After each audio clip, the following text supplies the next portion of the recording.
would like to welcome you to the virtual April 28, 2020 special meeting of the Finance and Administration Committee of the Town Council.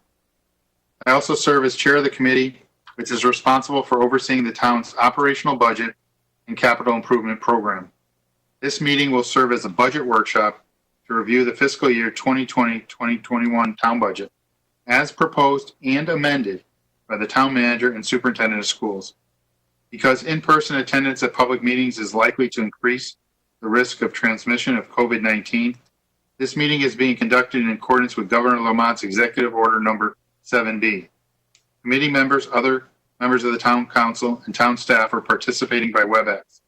Members of the public can view the meeting live on West Hartford Community Television or on West Hartford Community Interactive Comcast Channel 5 and Frontier TV Channel 6098 or at www.whctv.org.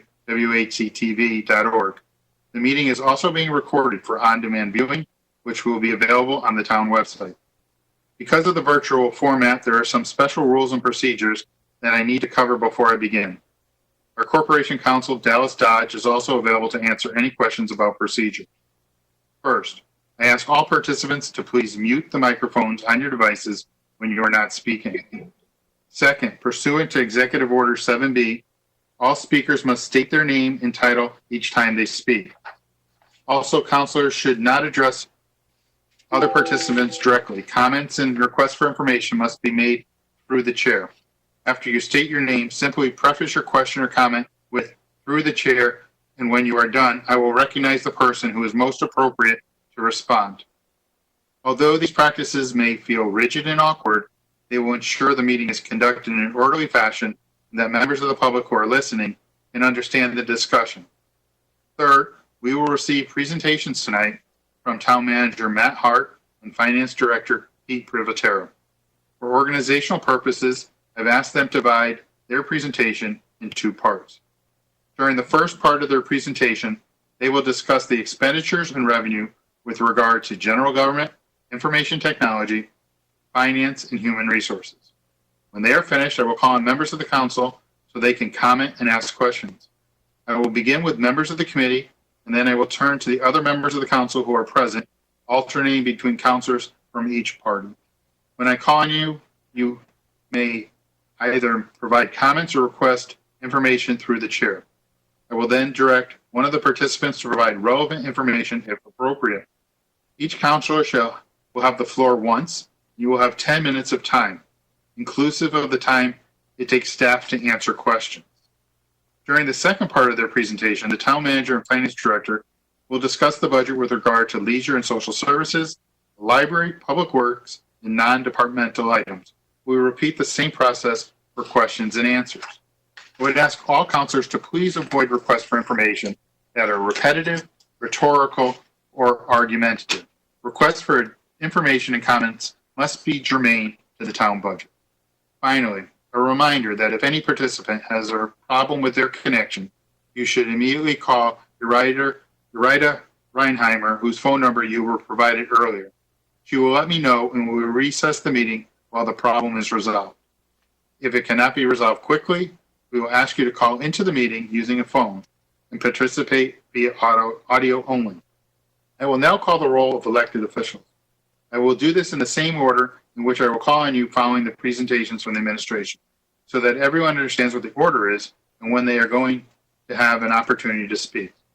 After I call the roll, I will ask the town manager and finance director to begin their presentation and introduce the members of their staff who are participating.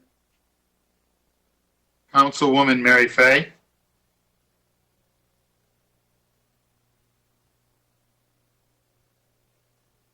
Councilman Liam Sweeney. Here. Councilman Lee Gold. Present. Councilwoman Beth Kerrigan. Councilor Kerrigan here. Councilman Chris Williams. Present. Councilman Ben Winograd. Here. Councilwoman Carol Blanks. Here. Mayor Sherry Cantor. Sherry Cantor here. With that formality taken care of, I would call upon Town Manager Matt Hart to begin this evening's presentation. Thank you, Deputy Mayor David Off, Matt Hart, Town Manager here. I did want to point out that Councillor Fay is attempting to call in, and Ms. Reinheimer is working to assist her. Thank you all for joining tonight's budget review session, which is organized as a special meeting of the Finance and Administration Committee. This is the first of 3 meetings that we will have. We will meet tonight. We will meet the night of May 6th. And we have also now scheduled a meeting for Thursday, May 7th, specifically to review the capital improvement program, as well as any remaining items that we have. This would put the council on a schedule to adopt a budget as of May 12th, if indeed you are ready to do that. And it's going to be your determination if you need more time. Let me introduce staff, and then I have some additional comments I'd like to make. So this evening, you have a pretty robust team of folks in attendance to assist you with the review of the proposed FY21 budget. Our town clerk is here with us this evening. Ms. LeBreau, Corporation Counsel, Mr. Dodge, and Ms. Verano are both here. Our assessor, Mr. Dakers, is on the line. For information technology, we have Mr. Morin. From finance, we have Mr. Privatera. We have Lisa Newton, as well as Patty Lewis. From human resources, we have Mr. Ledwith. From leisure and social services, we have Ms. Rubino Turco. From the library, we have Ms. Church. And from public works, we have Mr. Phillips. So again, a pretty good contingent of staff to assist you with your review of the budget this evening. So just repeating a couple of comments I've made earlier, I think the council is all aware of the fact that we, at a management team level, we have already revised the budget that we initially presented to you on March 10th. And we've made some significant revisions to our initial proposal. We've done that, of course, due to the crisis we're facing with COVID-19 and a desire to mitigate against a tax increase. But these budget revisions will lead to service reductions in some areas. We do think that the budget would allow us to maintain the integrity of our services, both on the school district side as well as the town side. But we are looking at some real service reductions here, and we want to make sure you fully understand those. And I recommend we approach this very uncertain time with a 2 to 3 year recovery in mind. And if we need to reduce some services now, I would strongly recommend to you that as the economy improves, we look to add those back over time.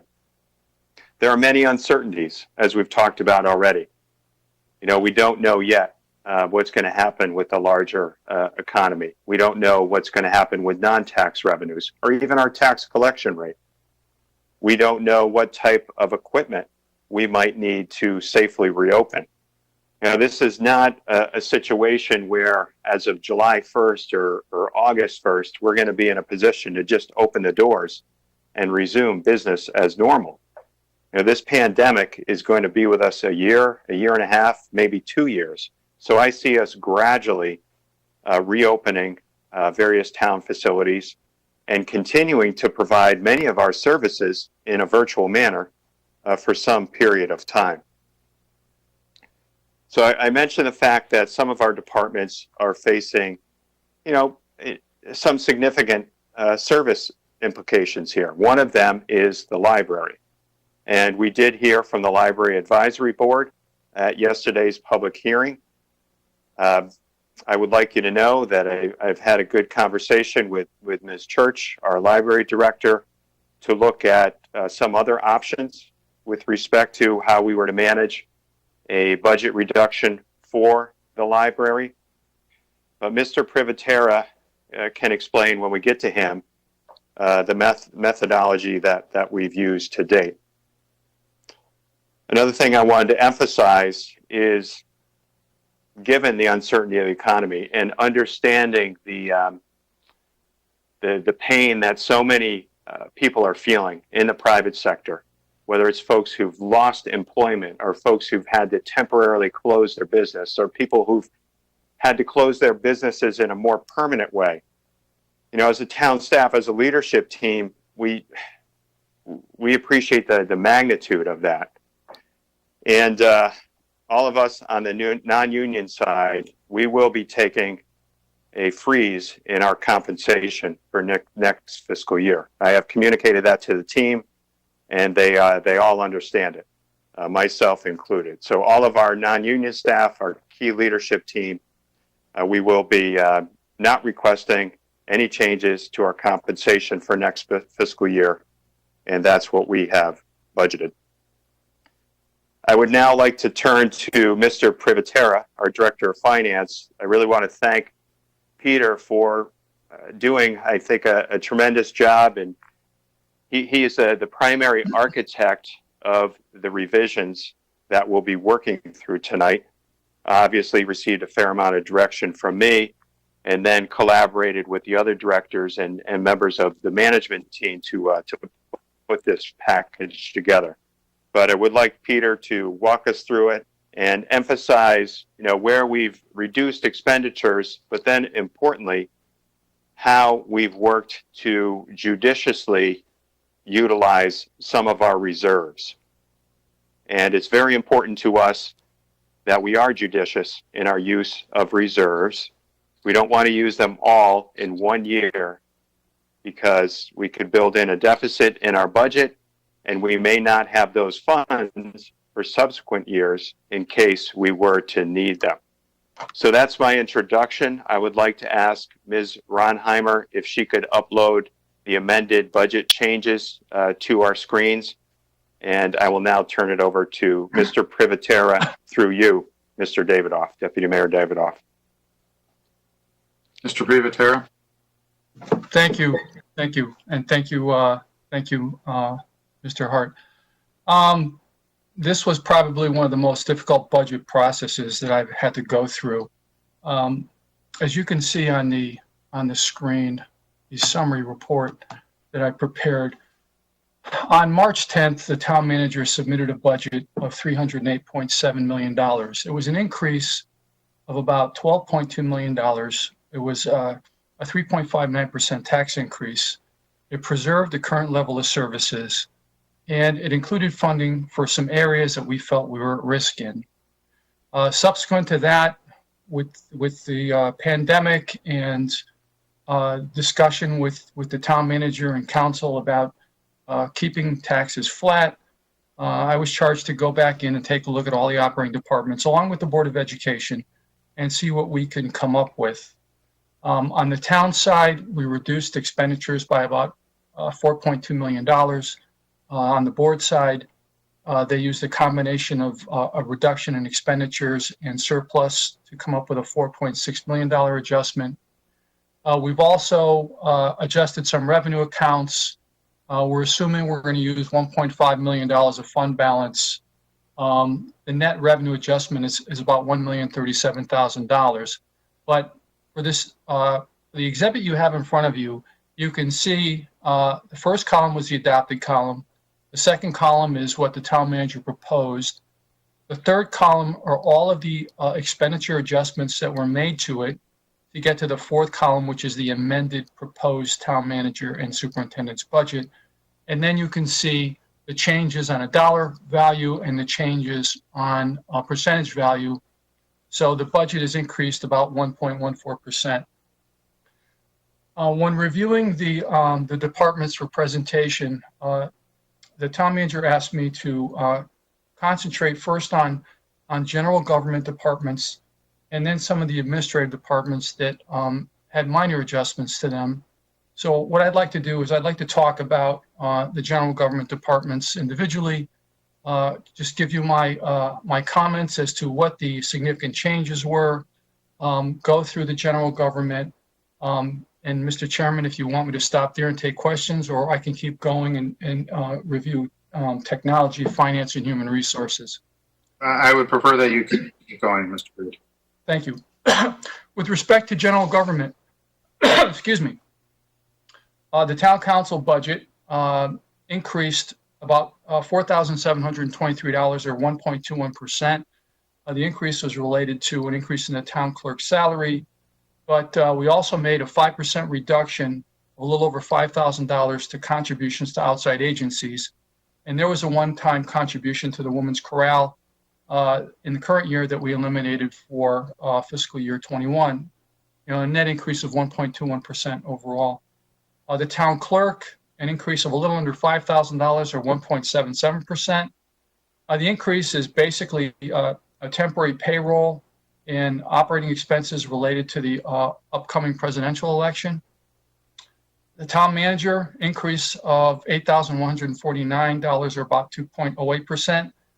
That increase is related to adjustment to the salary account and benefits, and that was offset by a $10,000 reduction in miscellaneous expenditure accounts.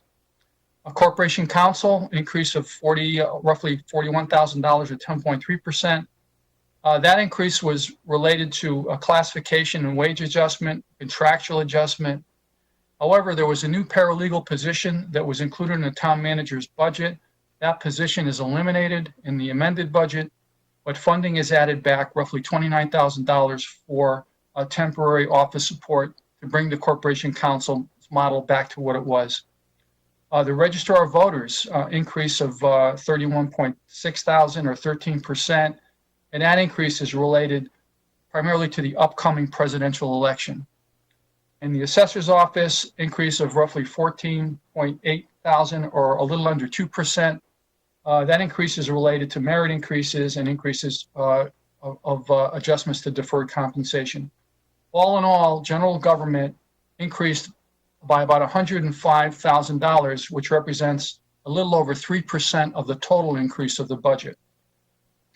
With respect to technology, the technology budget increased by about $35,000 or 3.3%.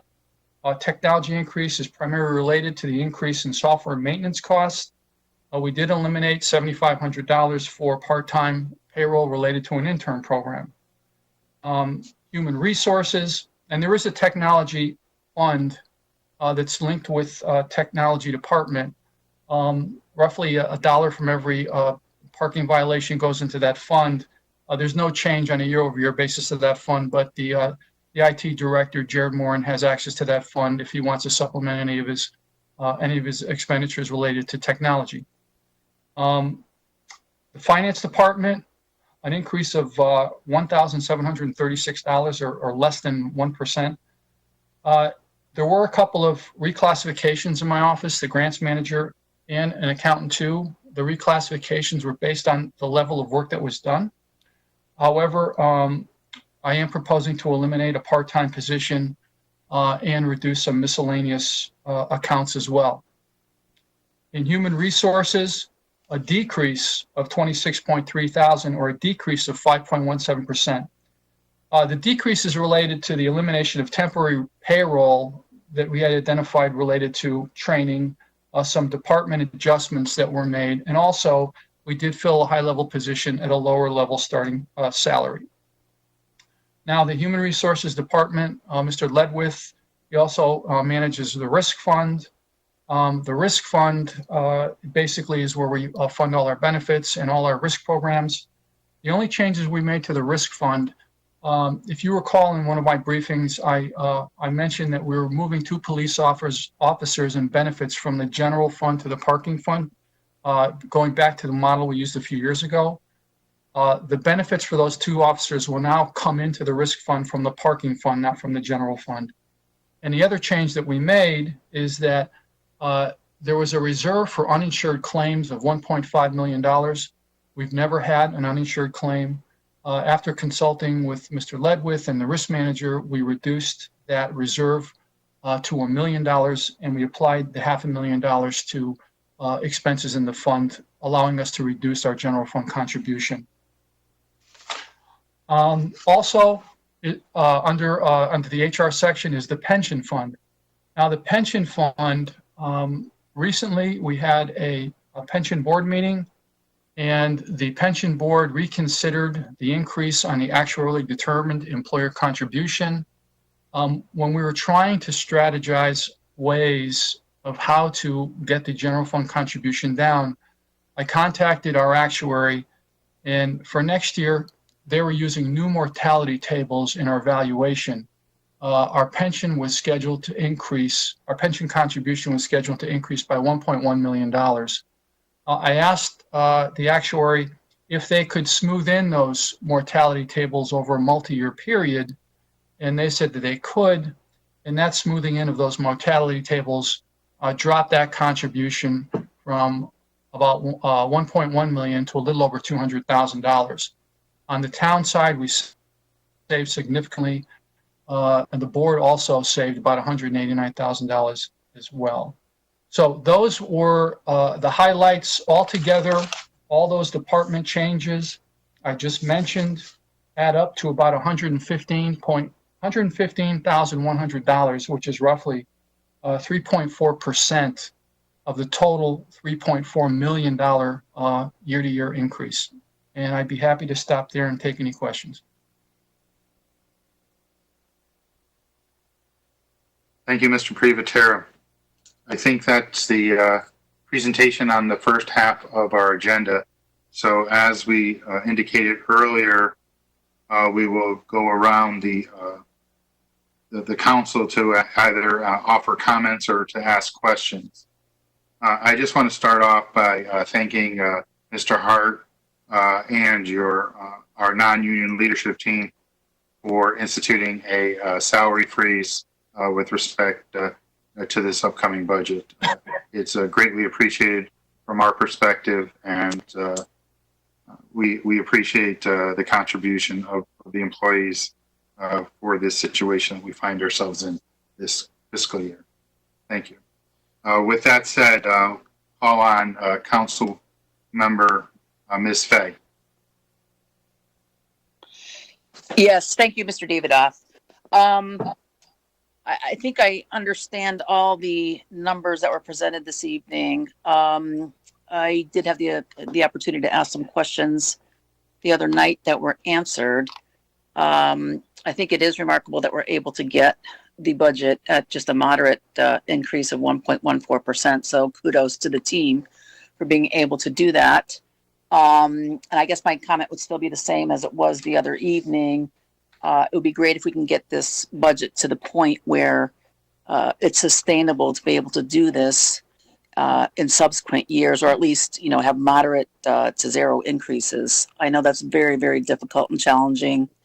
But my fear is that the coronavirus, among other things, will be with us for quite some time.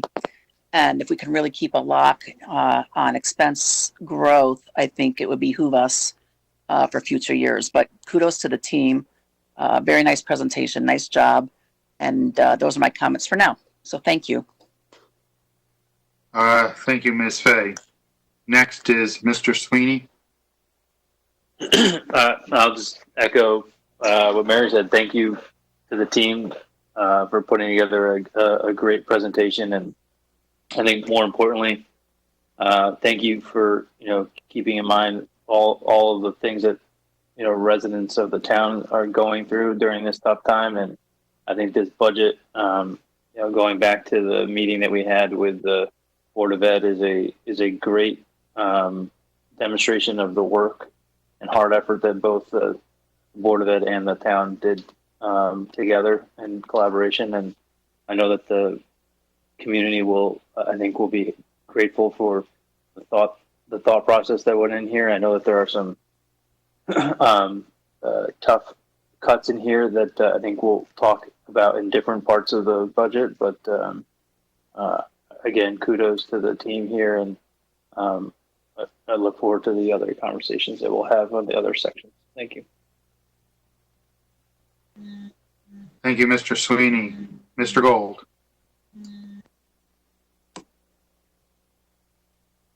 Thank you, Mr. Davidoff. I appreciate the opportunity to talk, and Again, I want to echo what everybody's already said, and I'm sure everybody who I'm looking at and everybody's viewing appreciates what the Matt and the executive team have done to put together this revised budget of the April 20th proposed revised budget. I still see an increase. I still see the budget, while the mill rate has decreased, there's an increase. And, I asked the same question at the Board of Ed, Tom Moore, that there was a 0.75 increase in the Board of Ed budget. Here we're showing a 1.14. Are there still more opportunities to look through every department so that we can identify the cost savings in each department line by line as we go through it? Obviously, we're in this crisis. Mary and Liam, I'm sorry, Ms. Fay and Mr. Sweeney have echoed the sentiment, which I also share, which is this is not a one-year process. This is something that we have to look at on a long-term scale and identify what we can do going forward 3 years, 5 years from now. This isn't going to be a simple fix. So as we go through this process, there'll be things that we need to look at and make some hard decisions and continue to make hard decisions. I think we need to explore the opportunity of looking at all departments, as I said. So those are a few of my initial comments at this point. Thank you. Thank you, Mr. Gold. To Mr. Hart, I think Mr. Gold had a question as to whether or not there were more opportunities for cost saving in this year's budget. So I don't know if you wish to respond, Mr. Hart, or you have Mr. Privatero respond. Matt Hart, Town Manager, through you, Mr. Davidoff, Deputy Mayor. Councilor Gold, I appreciate the question. What we've worked to do here as a leadership team, as a management team, is to strike the right balance, understanding there are so many unknowns. So, to begin with, our departmental budgets are relatively lean. And I noted that when I arrived here some years ago. For example, we don't budget much in the way of supplies or professional development monies. The training that we budget for is generally only that's required by law or public safety or public health related, OSHA related. So we've tried to present you with something that would protect the integrity of our school district and our most essential municipal services, as well as fund our more discretionary services in a manner that would allow us to, remain West Hartford and a community that can attract people to come and live and operate a business. Could the council make a policy decision to cut additional services? Of course you can. That is your prerogative. But we've tried to put together what we think is a responsible package for your consideration. I agree with the notion of viewing this from a 3 to a 5 year lens. There are so many unknowns right now. Hopefully we'll have more guidance from the state in a month or so. And some months down the road, we could be in a better position to prepare a multi-year plan. For example, as I've said a couple of times now, we don't know what type of equipment we're going to need to safely open our town facilities, including the schools. Are we going to need to check temperatures at the door? Are we going to have to put plexiglass over our counter spaces to provide some type of physical barrier? Are we going to need to install more centralized reception type areas? Those things will come at a cost. So I think once once we have a better handle on what's going to be required to operate and to operate safely, we'll be in a better position to do that. You know, we put together these revisions in relatively short order, based on the information that we knew at that time and that we know now, a few weeks later. So, you know, I think that's a somewhat long-winded explanation.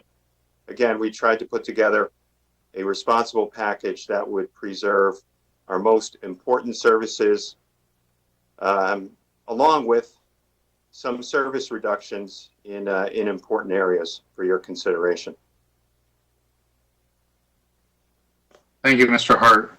Mr. Gold, do you have any follow-up to what Mr. Hart just said? More of a comment to speak. I mean, while we're reducing our services, there's still an increase in operations. There's still an increase in the budget itself in terms of expenses. So you're taking away services from the town and still increasing the bottom line number here. So I guess it's more of a comment that I'm concerned by that, so that when we look at the telescope down the road, 1 year, 3 year, 5 year, you're going to be adding these back, and then we're going to be back in effectively the same situation, but you're going to be coming to us 2-3 years from now, 4 years from now, and say we need a 9% increase now because we've been stable at 299 million as amended.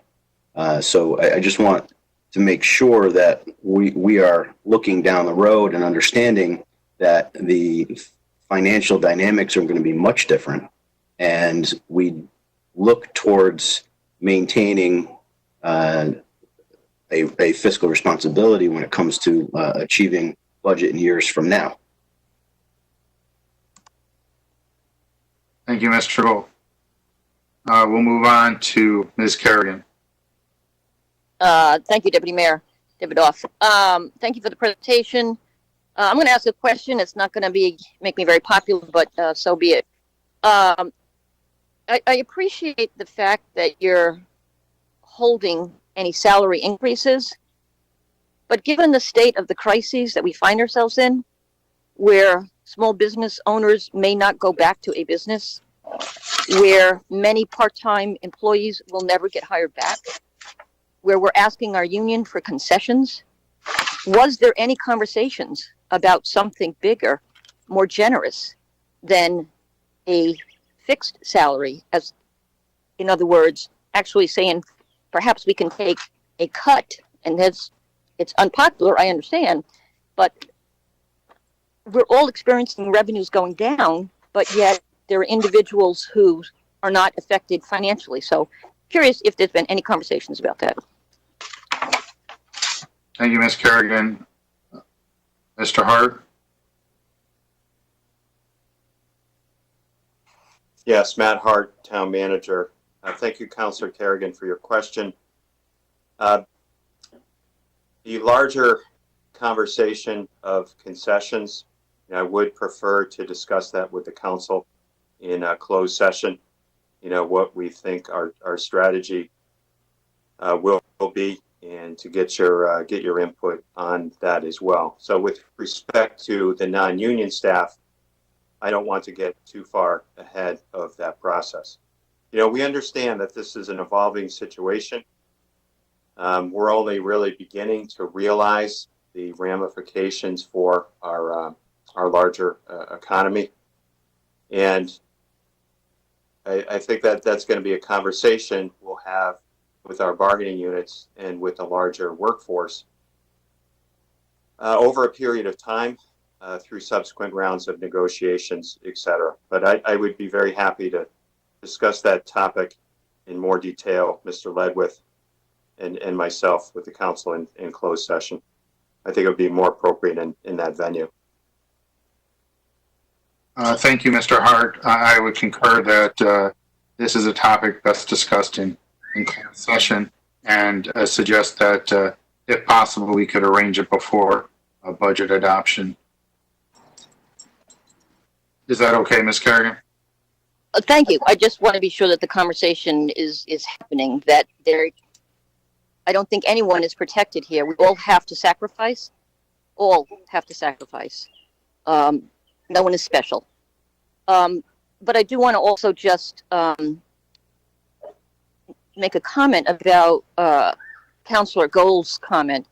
I think it's always been an issue that every year we go through this process, and there, at least for as long as I've been on, this would be my 5th year, never been sort of a long-term projection. Let's do a budget for 5 years. So we find ourselves in a crisis, so certainly it's probably not the best time to do that, but I would like to see it sometimes that become part of the process where we're not every year. I don't do my home budget that way, and I understand municipalities are slightly different, but it would be a good exercise to go, all right, in 5 years, in 4 years, and the such. So thank you very much for all your hard work. I really appreciate it, and I appreciate the presentation. Thank you, Ms. Kerrigan. Mr. Williams. Thank you, Mr. Chairman. Appreciate it. A lot has been covered. I do have concerns about the collective bargaining units and what's going to happen with them. So I'm glad that point has been brought up. And Mr. Town Manager, appreciate the pay freezes. I think that's a important leadership gesture on your end. And I'm curious if on the board side, we're looking at the administrators foregoing any pay increases they might be having to the extent that they're having any. We could leave, of course, the union discussions for whenever that date's going to be. So thank you. Thank you, Mr. Williams. To Mr. Hart, are you aware of any discussion on the Board of Education side with respect to salary freezes for non-union administrators? Thank you, Deputy Mayor Matt Hart, Town Manager.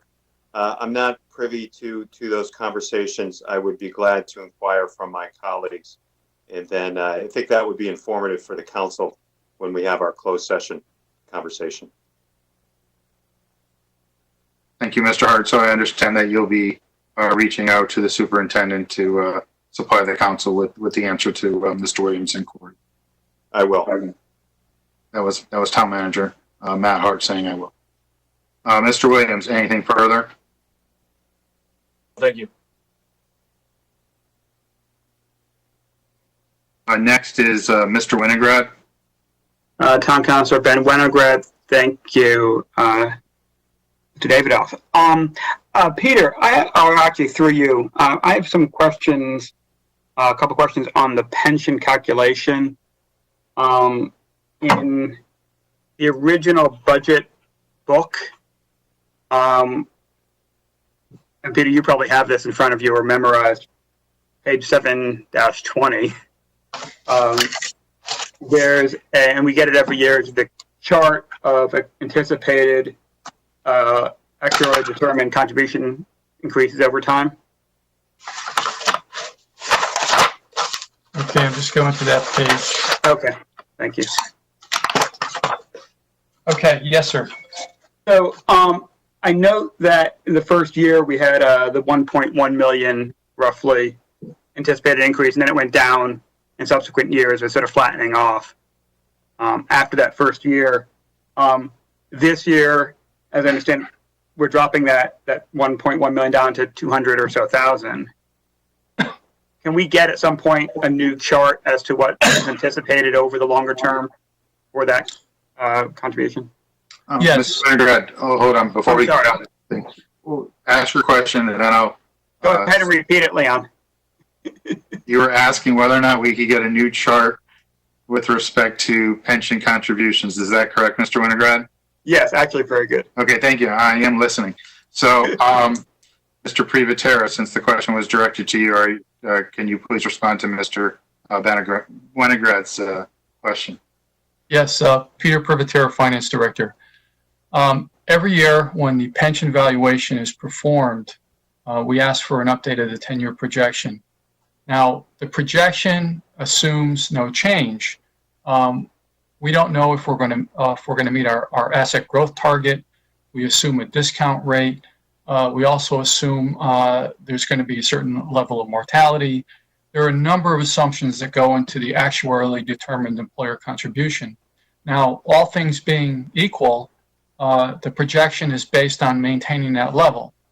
But if we, for instance, if next year, if a proposal is made to drop the interest rate from 6.99 to 6.75, that's going to increase our liability, and it's going to skew the whole chart. So it's, we use it basically as a tool that once we get to a certain place in terms of the discount rate and some stabilization, there is some science to that projection. But if we start making changes every year and we continue to make changes, then it's gonna skew that chart. And frankly, our assumption is that we're going to have 6.99% return on our investments. Excuse me? Oh, we're making an assumption that we're going to have a certain level of asset growth, but that, given where we are right now with the economy, it's going to be hard. So what I'm trying to say is everything, there's a lot of dynamics here, and those numbers will change, but we do update them every year. Thank you, Mr. Privatera. Mr. Winograd, any further comments or questions? Yes, thank you. Well, I guess what I had been trying to get to was, we have that longer term chart, and in the first year we're dropping it pretty significantly. So I just, at some point, whether that drop changes the other assumptions being made going outward.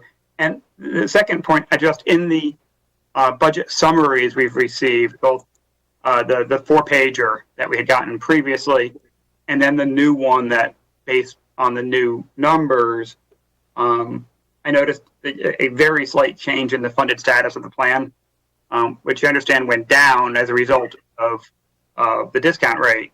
I'm going to 6.99, but it didn't really change. In fact, it went originally from 40.9 to 40.7 in the new one. So, I don't know, vice versa. Originally, we were predicting down to a 40.7, and now it's going up to a 40.9.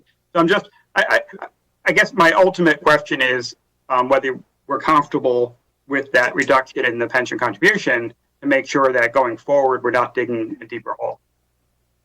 Thank you, Mr. Winograd. Mr. Privatera?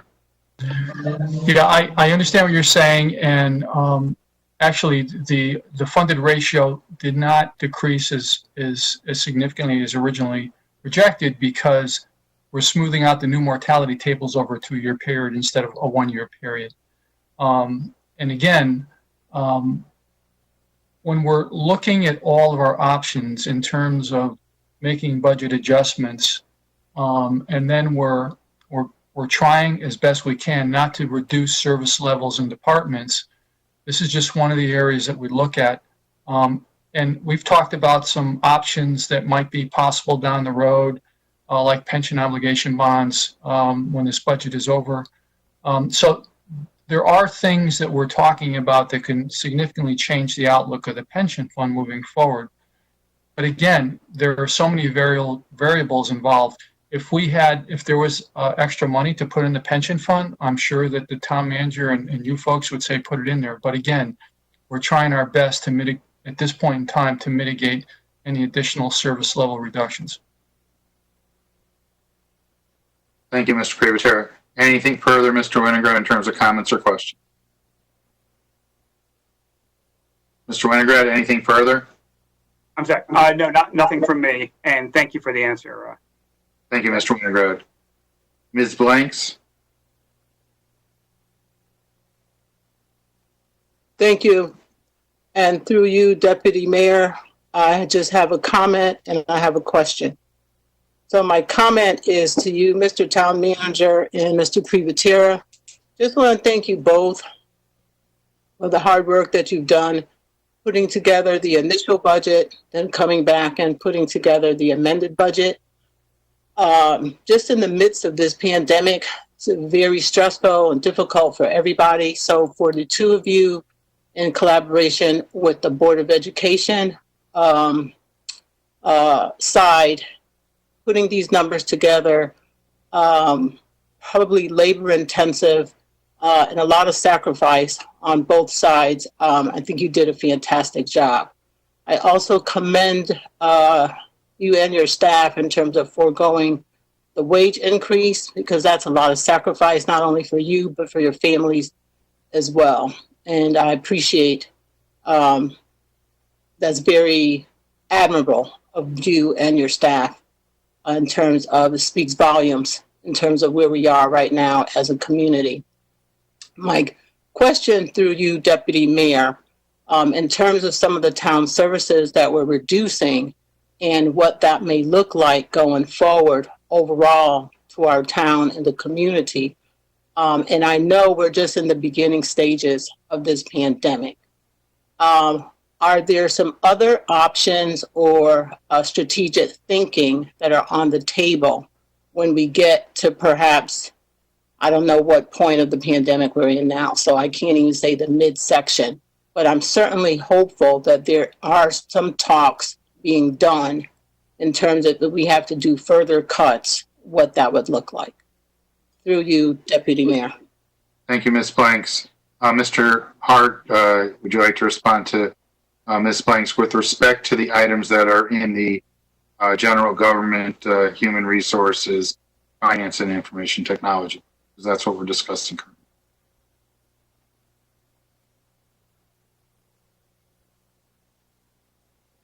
Thank you, Mr. Deputy Mayor. Matt Hart, Town Manager. Thank you, Councilor Blanks, for your remarks and your question.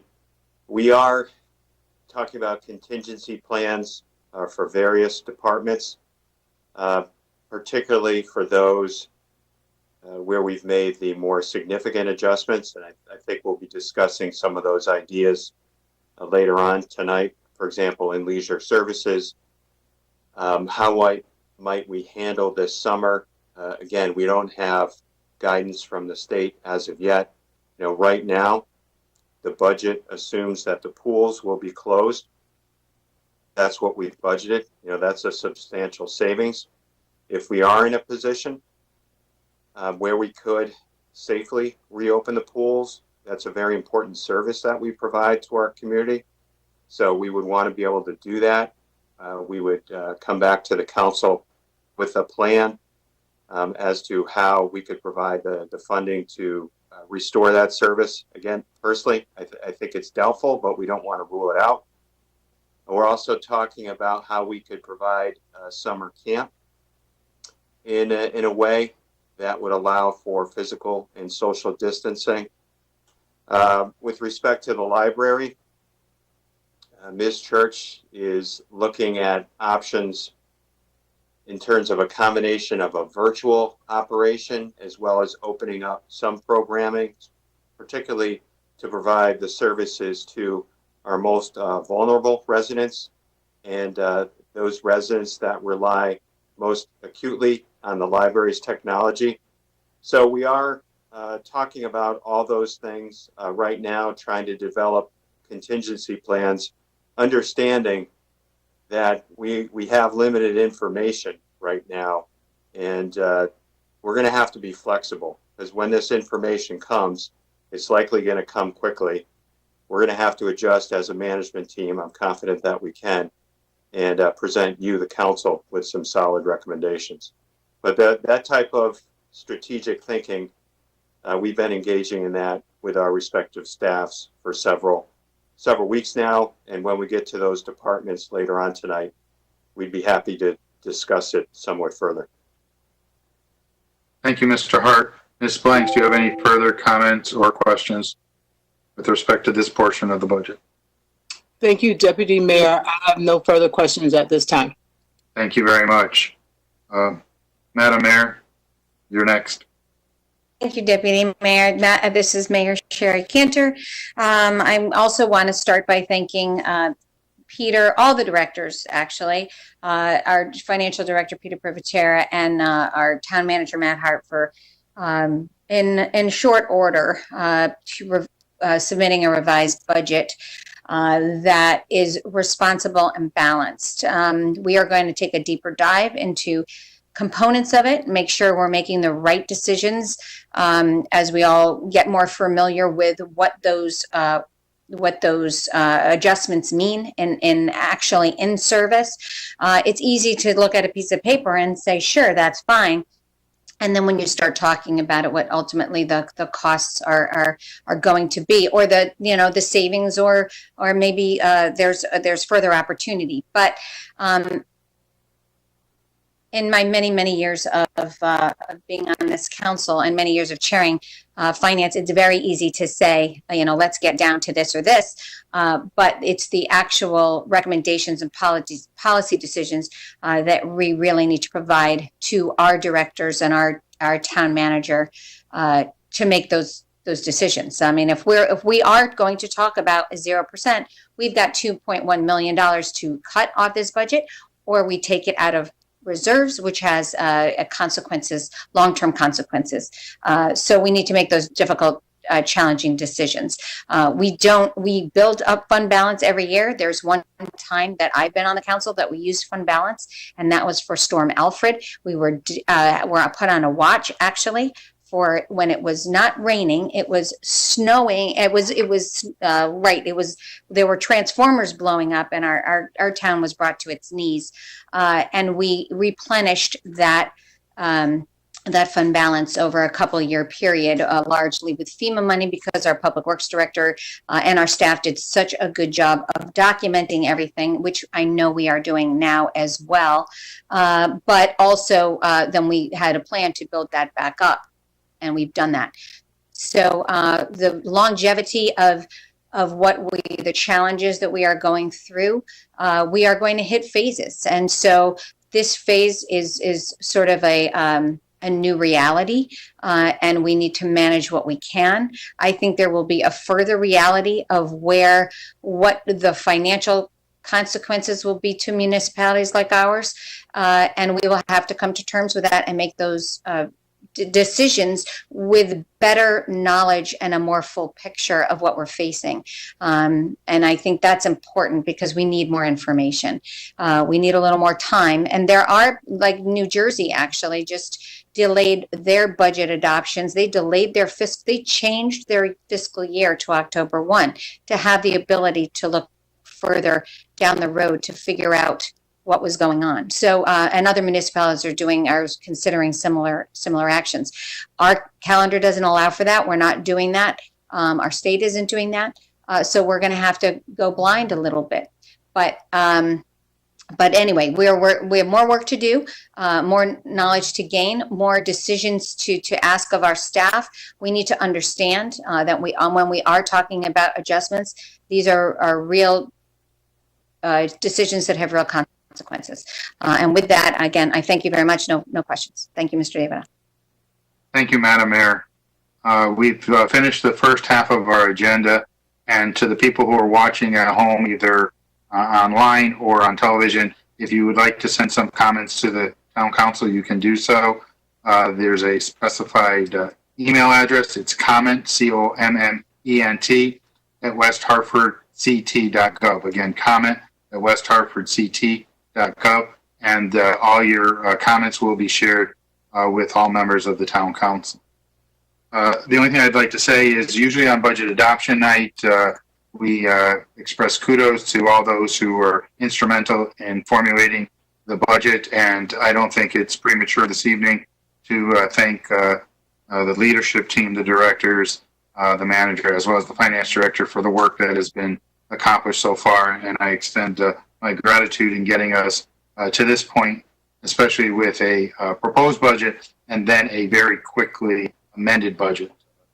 That speaks to the expertise and the leadership and management capabilities of our people who are employed by the town of West Hartford to make certain that we're able to maintain ourselves as a first-rated community in the state of Connecticut as well as the nation. With that said, we will now proceed to items number 4 through 7 on the agenda, which is a review of human resources, leisure and social services, library, and non-departmental expenses. Mr. Hart, I'll turn to you for the presentation with you and Mr. Breveton.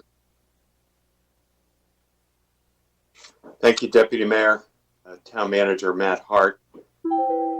So Mr. Privatera is also going to walk us through the proposed reductions to these departments.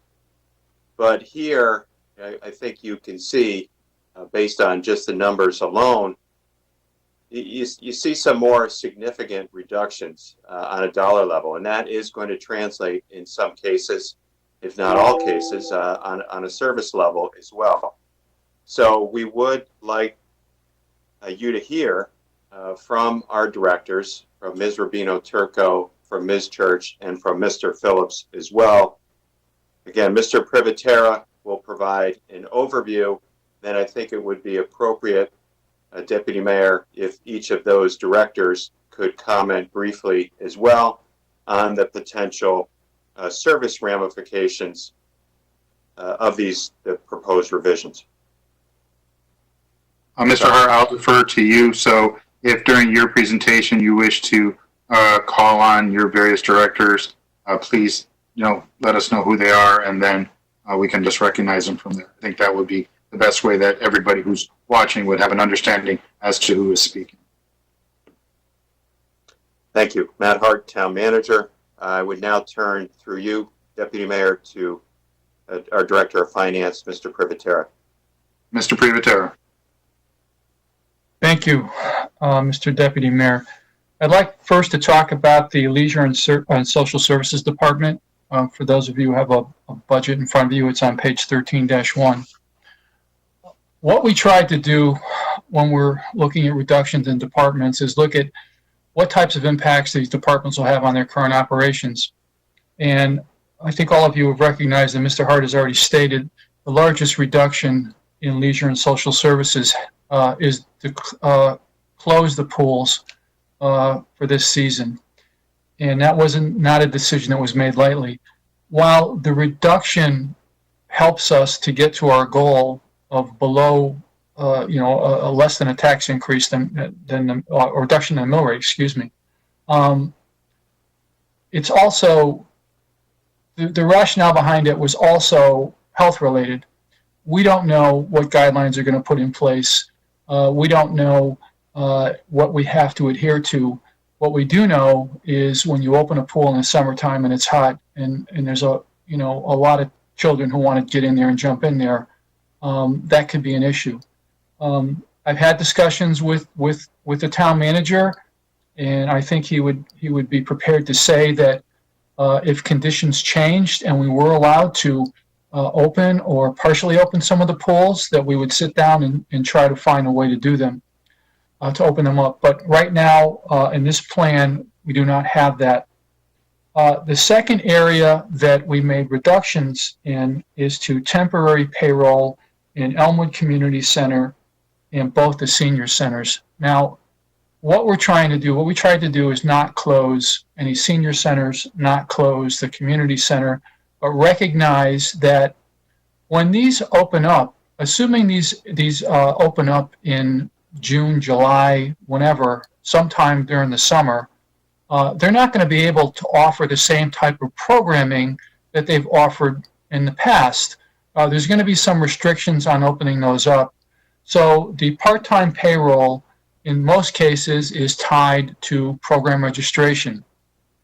So, for instance, in the Elmwood Community Center, we reduced temporary payroll by about $25,000, and we reduced temporary payroll $30,000 each in the two senior centers.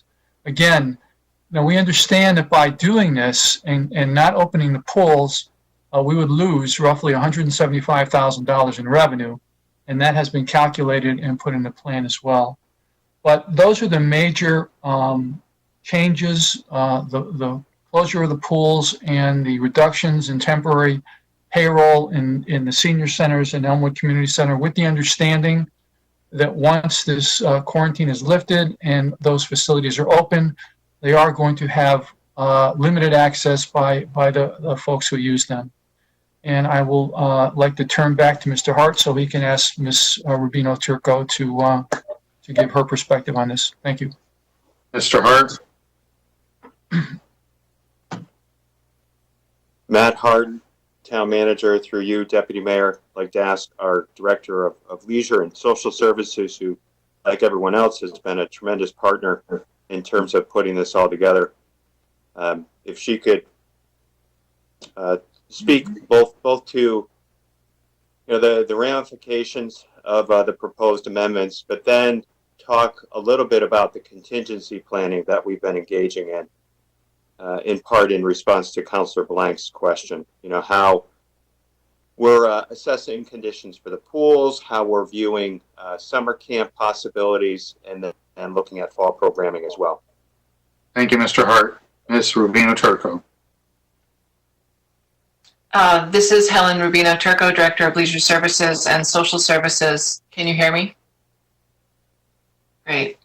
So we've talked about closing the pools and the splash pads, and that's a combination of budget cuts, but also a reality. We're not sure that we can open the pools safely. If we can, as Mr. Hart said, we would certainly look at that. But what we also have to do then is restructure how we do our summer camps, because the pools play a major role in every summer camp that the major summer camp that we run. So we're looking at various scenarios about how to operate our camps without pools. We're looking at various ways to restructure how those camps will look. But certainly the community is going to regret not having swim lessons, which we consider to be one of our core missions, is to run swim lessons. And they'll certainly miss the recreation of being at the outdoor pools. When we cut something like the pools, we also have to remember that we're cutting some revenue that comes in.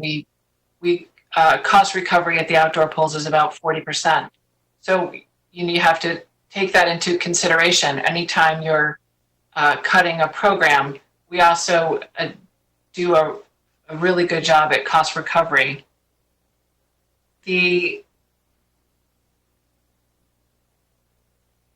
So the scenarios that we're running that Mr. Hart was describing are really ways where we can pivot quickly.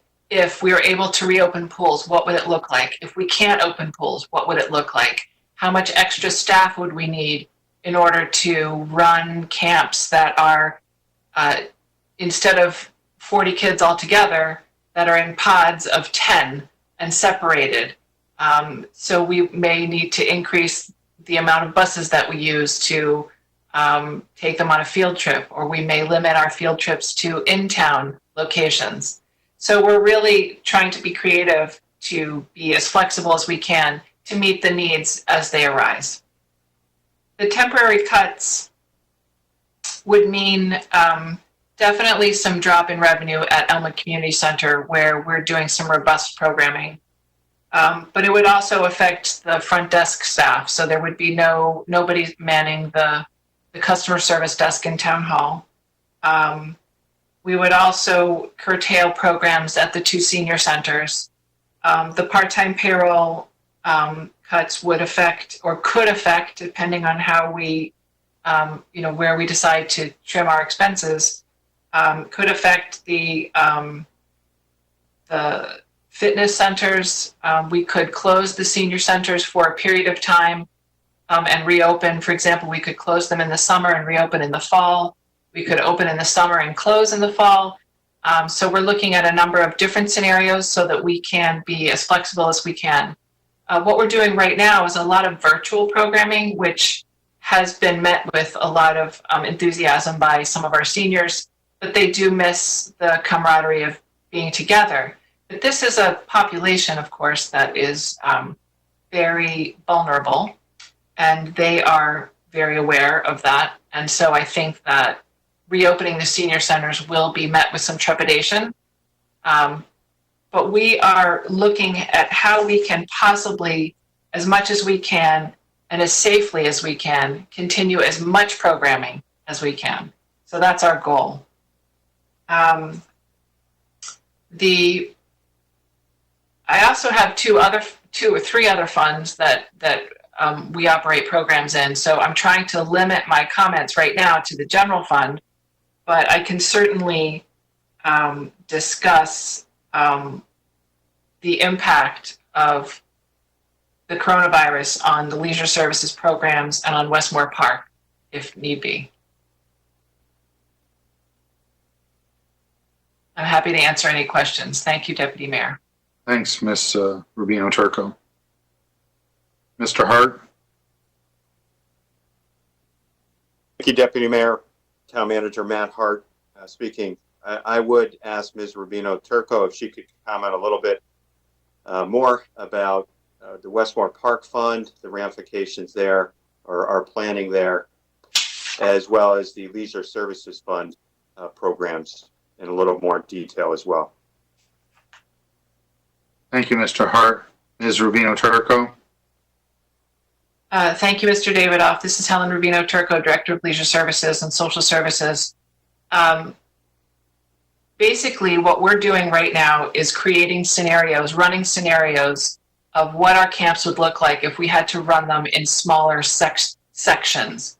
That might require additional staff, but we're also looking at additional staff for and expenses to follow whatever guidelines the CDC or the state of Connecticut recommends to us. So it may be taking temperature of every child that comes to camp. It may be setting a separate tent up for where sick children can go to wait for a pickup. It may require all of the staff to wear masks and have, as I said, smaller groups to limit the impact if one of the staff members gets sick, or if children in one of the groups get sick, they can be removed from the camp, but the other sections can continue. Our summer camps, which are by and large operate through the Leisure Services Fund, not through the general fund, are a very cost-effective method of childcare for working parents. And we are very aware of providing as much as we can to provide full-day camps. That may not be possible for the biggest camp that we run, which is called Funtastic, because it relies on the pools. So we're looking at other creative ways to keep that, rebrand it with a new name so that it's not confused with the camp that usually goes to a pool. But we're looking at ways to provide that as a full day experience in week-long chunks without the pools. But that camp would certainly suffer with no pools. The Westmore Park camps and programs are very popular and are a little bit easier because of the space. It's a little bit easier to run them in smaller sections, and the staff there is developing contingencies for that purpose. Back in the leisure services area, right now we have facilities that are closed. We make some assumptions that Veterans Skating Rink and that Cornerstone will reopen, that Rockledge will reopen, that our facilities will reopen. But we hope that you will afford us the flexibility to, make the adjustments about where to implement the cuts within that fund as changes or events unfold. We're working on a number of ideas to see if to be able to address whatever comes down the pipe. Thank you, Ms. Rubino Turco. Mr. Hart? Thank you, Deputy Mayor. Matt Hart, Town Manager speaking. I would propose that we now go on to a review of the library's budget. I'd like to thank Ms. Rubino Turco, and at the next round of questioning, she can take questions from the council. I believe you wanted, Deputy Mayor, for us to get through provide an overview of the library budget as well as Public Works before we did that. So before we move on to the library, we did receive some comments in yesterday's public hearing from our library board representatives, who we respect very much.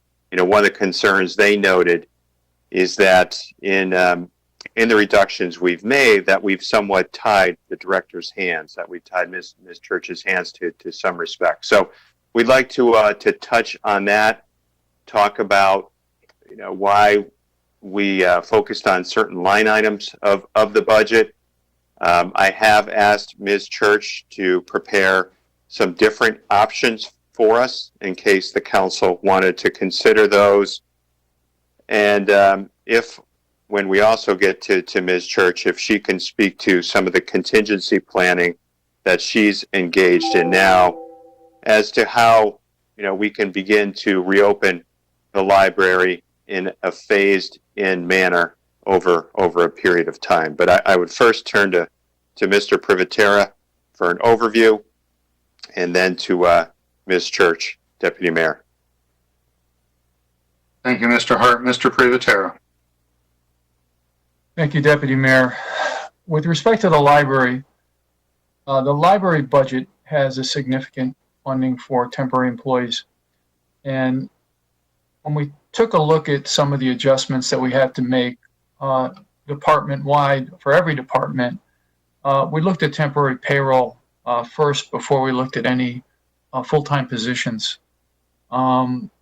Initially, we were thinking about taking a deeper cut in the library, but after discussion, we decided that we wanted to make sure that the branches remained open, even if for reduced hours, and the main library remained open, and that they had enough personnel to operate. So I did speak with Martha Church and asked her if she could reconfigure her proposed schedule based on a cut to temporary payroll. Now, as the town manager said, and I would offer this to any director who thinks that some areas that we may have gone too deep in, they would like to reevaluate. Our concern is that we get to a certain number. We got to that number. Now, if the library director, or if the public works director, or if leisure services director came back to us and said, hey, you know what, during the course of the year, I'd like to try something different, but maintain the same level of reductions, we certainly would discuss that and entertain that with them. So on that note, I believe that the library indicated that this level of reduction would result in about a 20 to 25% service reduction. And my interpretation of that was a reduction in service levels and hours of operation. And with that, I'll turn it back to, I'd like to turn it back to the town manager. Thank you. Thank you, Mr. Privatera. Mr. Hart. Thank you, Deputy Mayor Matt Hart, Town Manager. Thank you, Mr. Privatera, for your overview. And I think it'd be helpful now if the council could hear from Ms. Church first. Her plan to operate with the service reductions as proposed, as well as her work on various contingency options. Through you, Mr. Davidoff. Thank you, Mr. Hart. Ms. Church. Church, Director of Library Services. Thank you. And so as we look at library services in general, it's important to remember that we are a very front-facing organization, and we have two major components of any budget. And one is our collection side. That's what buys the materials that we have to offer the public, whether those be electronic and downloadable, as are seeing a huge usage during this period of time, and use that we can expect to have continue. And then the other component is our open hours and our accessibility. And unfortunately, when you take all of the cuts in the area of those open hours, you reduce the access that people have to some of the things that don't go out of the library. And the most important element of that is the computers for public use, which are, of course, extremely important to those members of our community who are on the bottom side of the economic and digital divide. And it's not enough to simply supply them with computers. These are people who often need the assistance of library staff in using those computers and accessing the resources that they need to conduct their daily lives. And that may be applying, in this New World scenario, it's applying for, unemployment benefits. It might be applying for health insurance. All of those things are things that happen on a very regular basis on library computers. So if we look ahead, and one of the first things that we recognize in this sort of new world into which we are stepping is that our computer labs are very tightly packed with those resources, with those computers, and we have to separate those and try and spread them through the building or eliminate some of them. So already we've reduced access. When we further reduce our open hours, we are reducing access on top of that. And so, initially that starts to look like an almost 60% reduction in access to public computers. We know through this period of time that we have people camped out on the periphery of our buildings as we are closed using the public Wi-Fi. There's somebody that parks in front of the main library every single day and is obviously using our Wi-Fi sitting in the car. So we know that people are missing this. We are hearing this. We are answering those phone calls for all town departments, but also on our own behalf. And we are hearing from people that what they are looking for is where can they go to get a computer? How are they going to apply for those benefits? How are they going to check to make sure their stimulus checks are coming and so forth and so on? So that is my extreme concern in having to take all that money out of those part-time lines. It is our part-time staff that allows us to continue to be open evenings, weekends, and give opportunity to people to actually get into the libraries.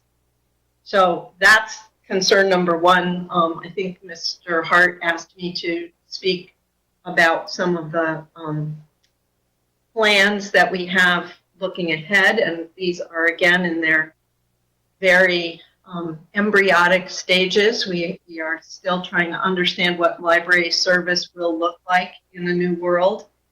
And all of that is going to mean that we are having to redeploy staff in new ways. We anticipate a period of time where we might not be open in the buildings, but that we might be doing curbside pickup and delivery. And that's going to require a different kind of handling of materials and a different deployment of staff. So we know we can save in the short term before we are able to be open to the public, but we also need to look ahead at once some of the social distancing restrictions are lifted, just as my colleague, Ms. Rubino Turco, is looking at camps in smaller groups and that kind of thing. We're looking at metered access to the library, which goes very much against a librarian's brain. But, do we do it by appointment? Do we have staff that's actually at the doorways deciding, who can come in, and then you're there for an hour or two and then must ask you to leave so that someone else can come in?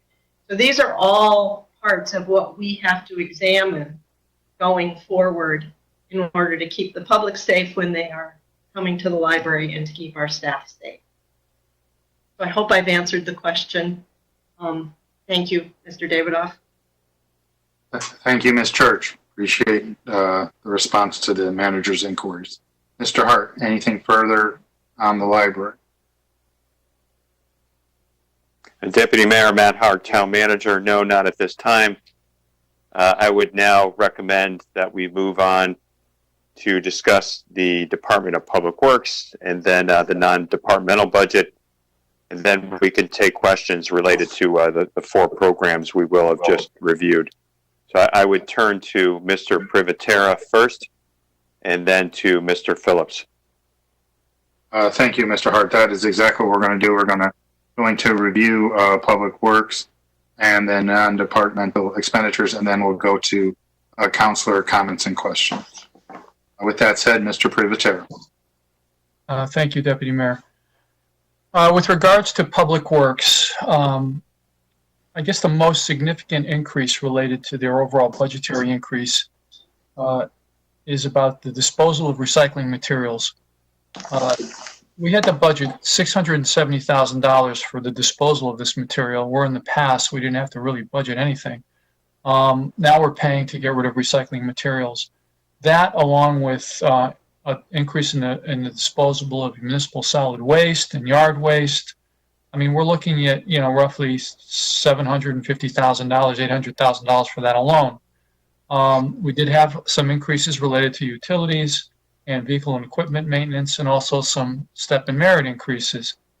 There is one component of the budget that I know that Mr. Phillips is going to speak to, and that's a new program. It's a parts management program where the town would contract with a vendor to provide a person and provide parts and manage the parts room, which would free up his supervisor and mechanics down there to concentrate more on fixing vehicles and trying to hunt down parts. On the reduction side, we're assuming a $75,000 hiring lag.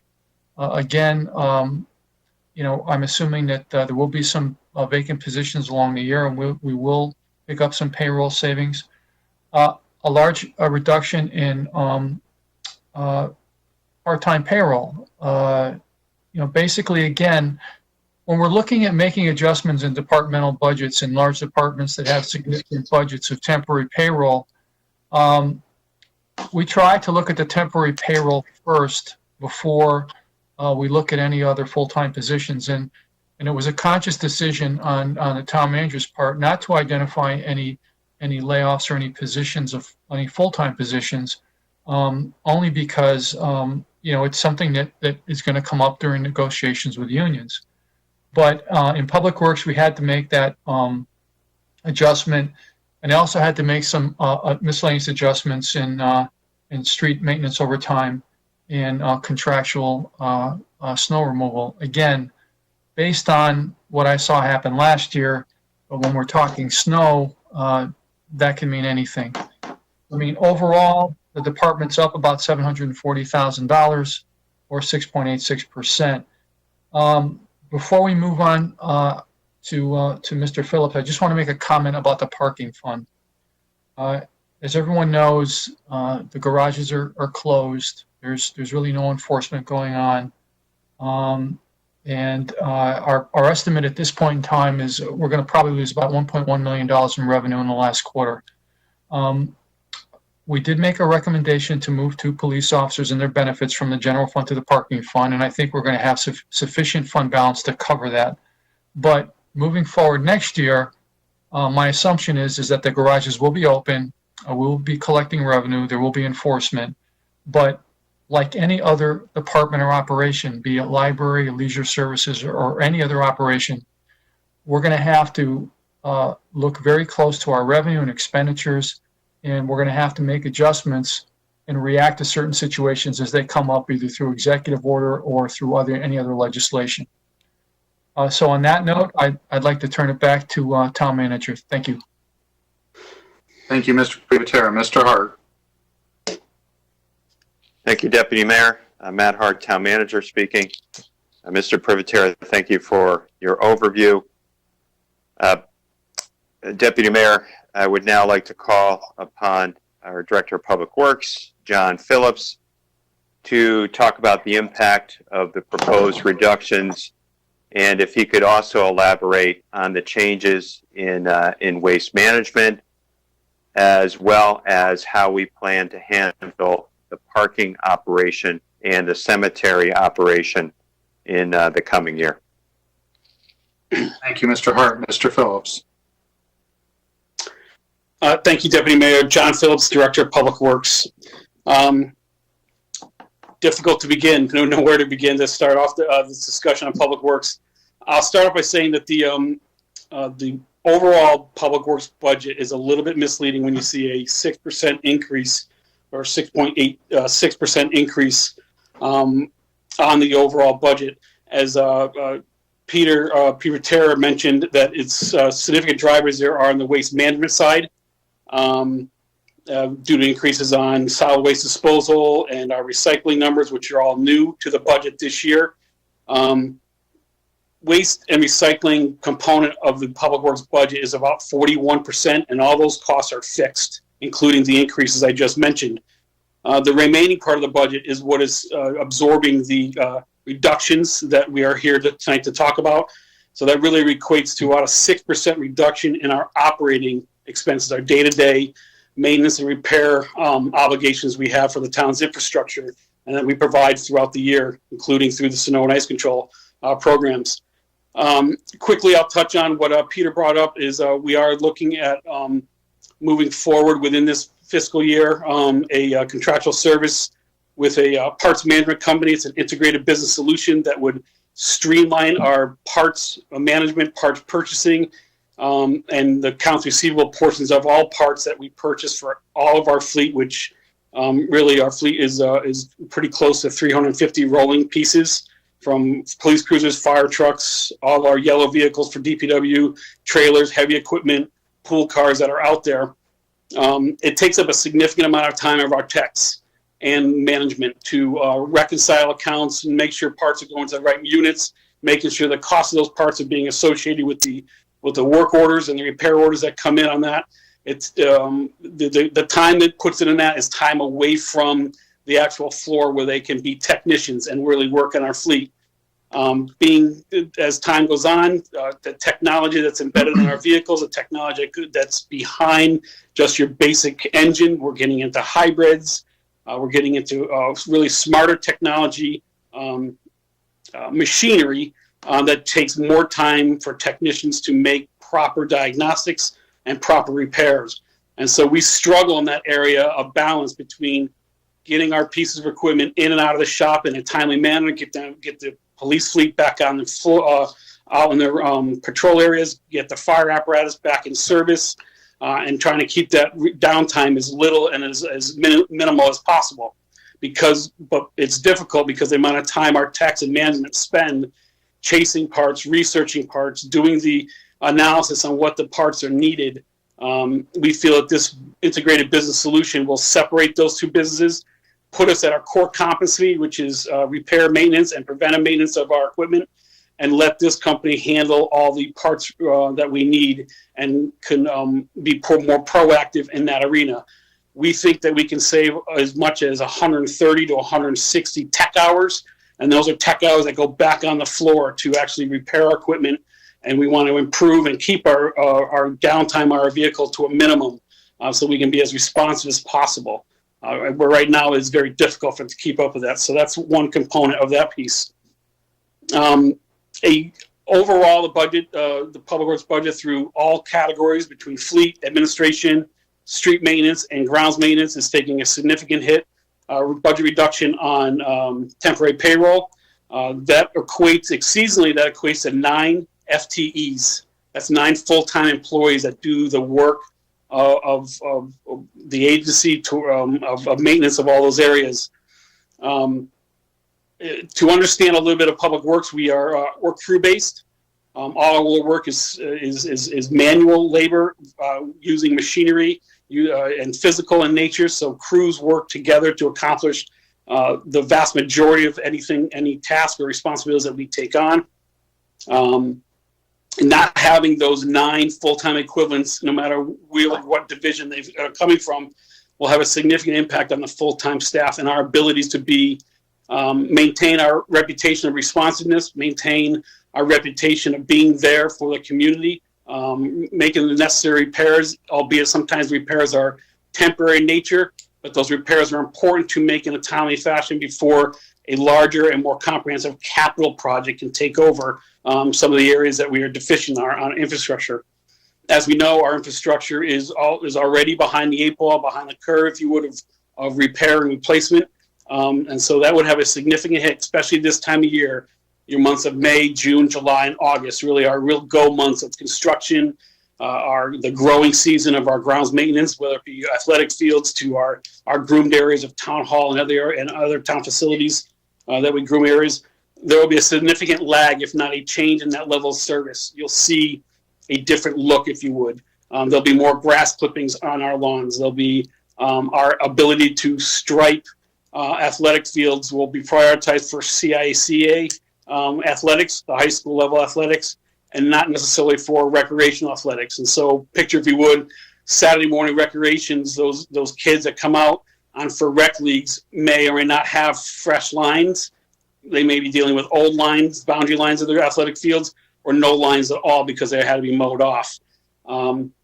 This will affect our areas of trash management within our parks and our other public receptacles throughout the center, down Park Road, and other areas of town that we have public receptacles. While it'll be difficult to not collect the ones that are on street in the public areas, but we'll probably look at implementing policies such as carry in, carry out policies in our parks, because we just will not have the seasonal staff levels or even the full-time staff levels if you take into account the lag time and hiring and replacing full-time employees that may step out this next fiscal year.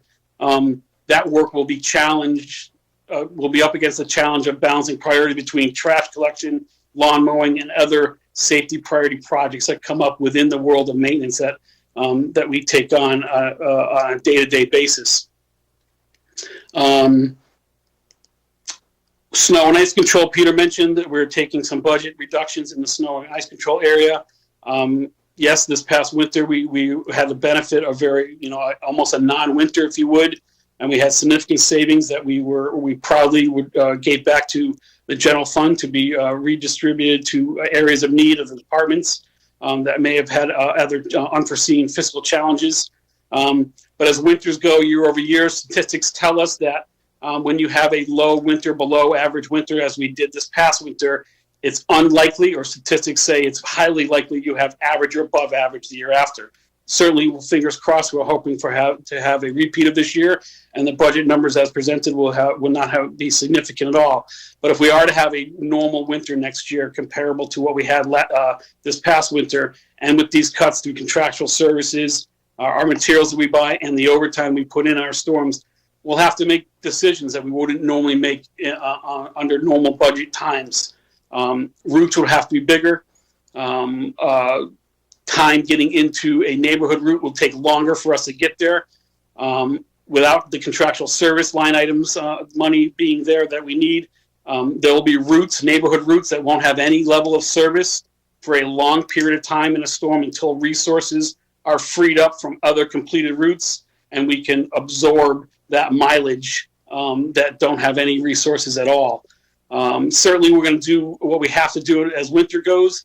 But if we go over budget, which presumably we would on a normal winter, if we have a normal winter next year, those overages will have to be absorbed through spring operations next spring. And obviously, we'll have to make significant decisions on our levels of service going into next spring, because we'll have to offset overages that coming out of winter.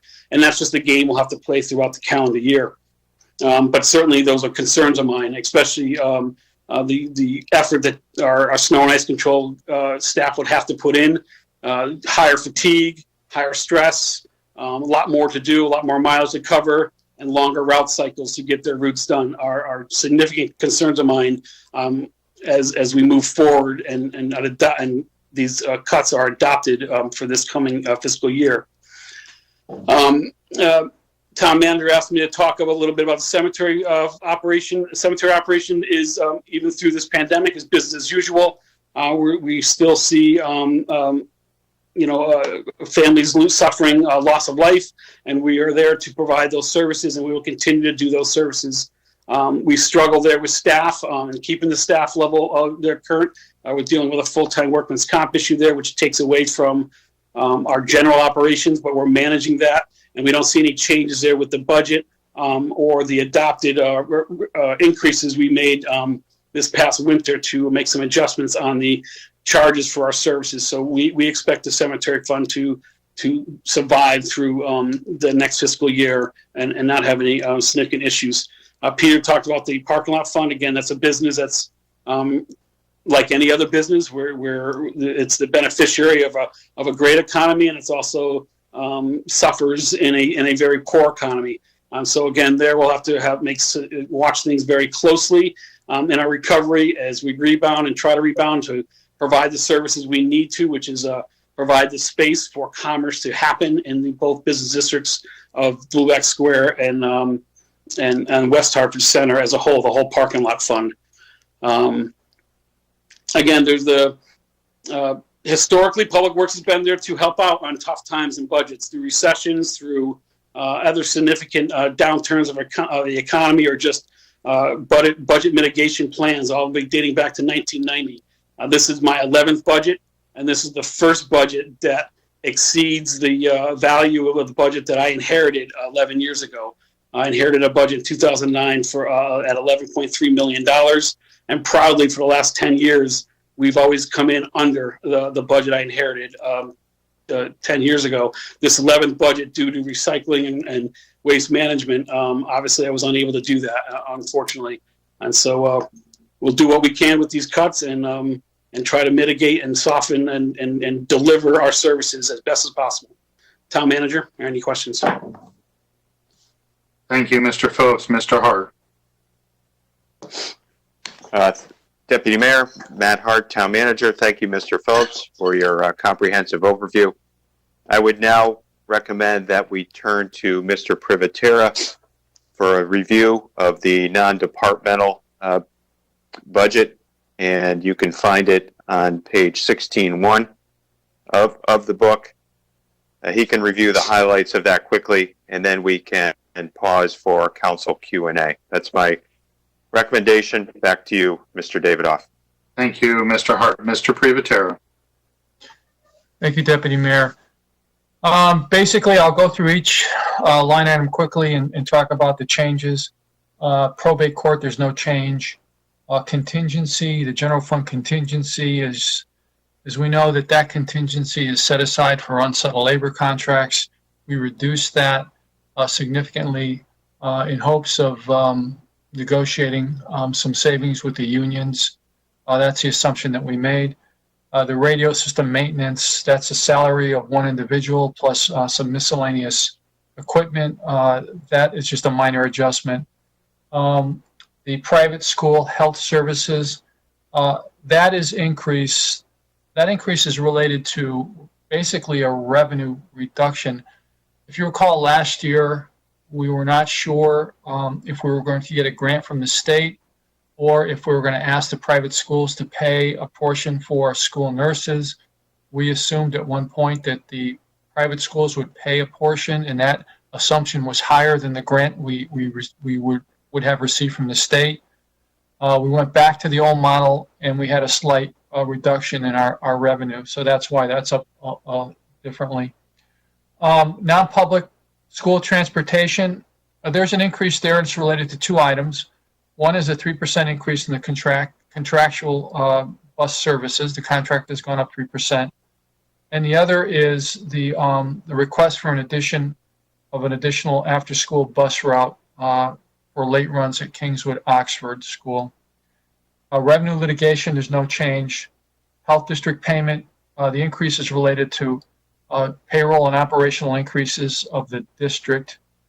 The employee benefits increase, that increase reflects some changes that we made, including the reduction of the actuarially determined employer contribution to the pension fund. And then finally, the MDC increase represents the increase that was adopted by the MDC Commission and passed on to the town. That's our ad valorem tax for next fiscal year. That's pretty much it in a quick overview. Thank you. Thank you, Mr. Privatera. Mr. Hart, do you have anything further to add, or are we ready to proceed to councilor comments and questions? Mr. Hart. Matt Hart, Town Manager, Deputy Mayor, I would recommend that we proceed to council Q&A. Thank you, Mr. Hart. Just want to remind my colleagues that at the onset of the meeting, we agreed that we would limit each counselor to a maximum of 10 minutes during our first round with respect to the agenda items that were discussed in this portion of the meeting. And we'll just now begin with Ms. Fay.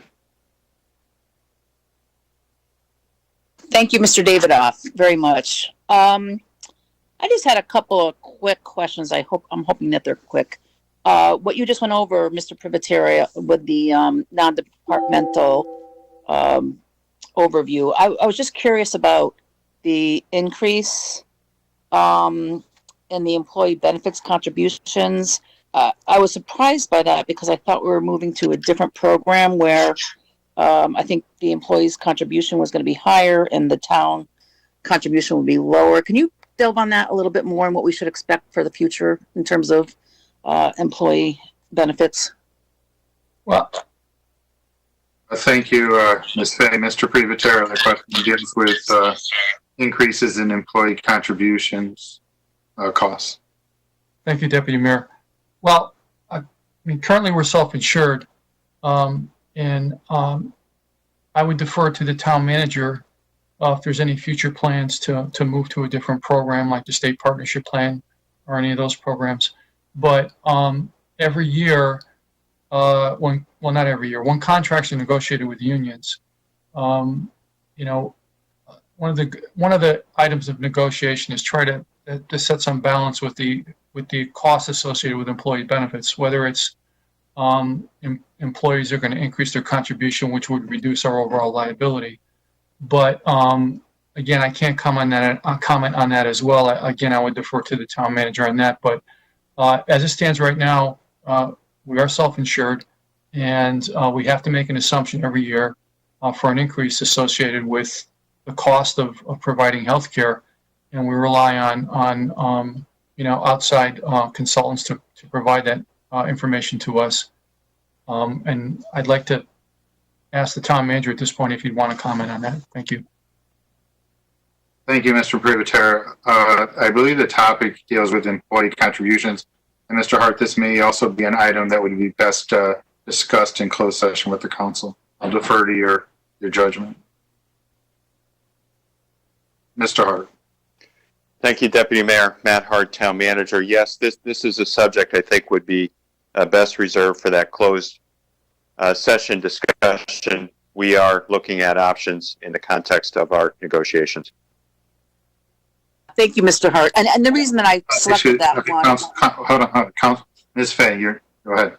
I'm sorry, Mr. Davidoff. This is Counselor Mary Fay speaking.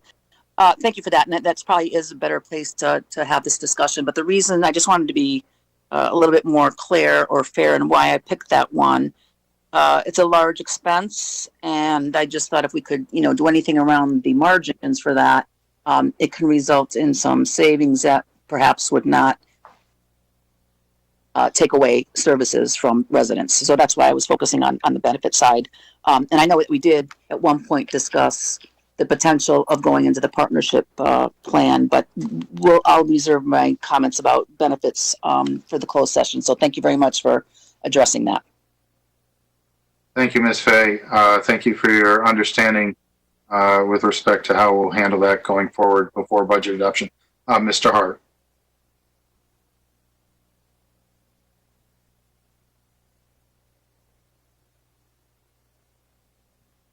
Mr. Hart, we can't hear you. Oh, thank you. Matt Hart, Town Manager. Deputy Mayor, in response to Councilor Fay's question, we did make some adjustments around the margins, so to speak. Every year, we take a look at our health insurance and other employee benefits costs. We receive some professional expertise in that. And actually, the proposed rate increases we received did compare favorably, at least against the public sector market at that point in time. With your indulgence, Deputy Mayor, I'd like to ask Mr. Ledwith, HR Director, if he can briefly speak to that topic. Thank you, Mr. Hart. Mr. Ledwith. Thank you, Mr. Hart. Through the chair to Councilor Fay. Yes, we do. We have a consultant that we work with every year who assesses our claims and analyzes those claims from year to year. And you can see this year we're projecting a little less than 9% overall increase, which is a little bit, it's right around annual trend. National annual trend is in that 8 to 9% range. And that's where our claims are projecting for the upcoming year. And coming off of 2 very favorable years, we kind of expected that we could see a little bit of a hiccup, and that's what we're experiencing this year. Thank you, Mr. Ledwith. Ms. Fay, any further comments or questions? No, thank you very much for the input and feedback. I appreciate it. Thank you, Ms. Fay. Next, Mr. Sweeney. Thank you, Mr. Davidoff. Liam Sweeney, Town Council. I have a couple of questions all over the map, mostly dealing with the rec and library budgets. So I'll just start with the library budget. And if I can, through you, Mr. Davidoff, to Martha. Mr. Sweeney, ask your question and then I'll direct it to Ms. Church. Okay. So, Martha, I understand that this is a very difficult budget for the library to undertake, and it's not being done lightly. I do have some questions about some of the statements you said, though. I just want to be clear on the operations of the library, so we can just have a better understanding of what this budget, this proposal would do to you all.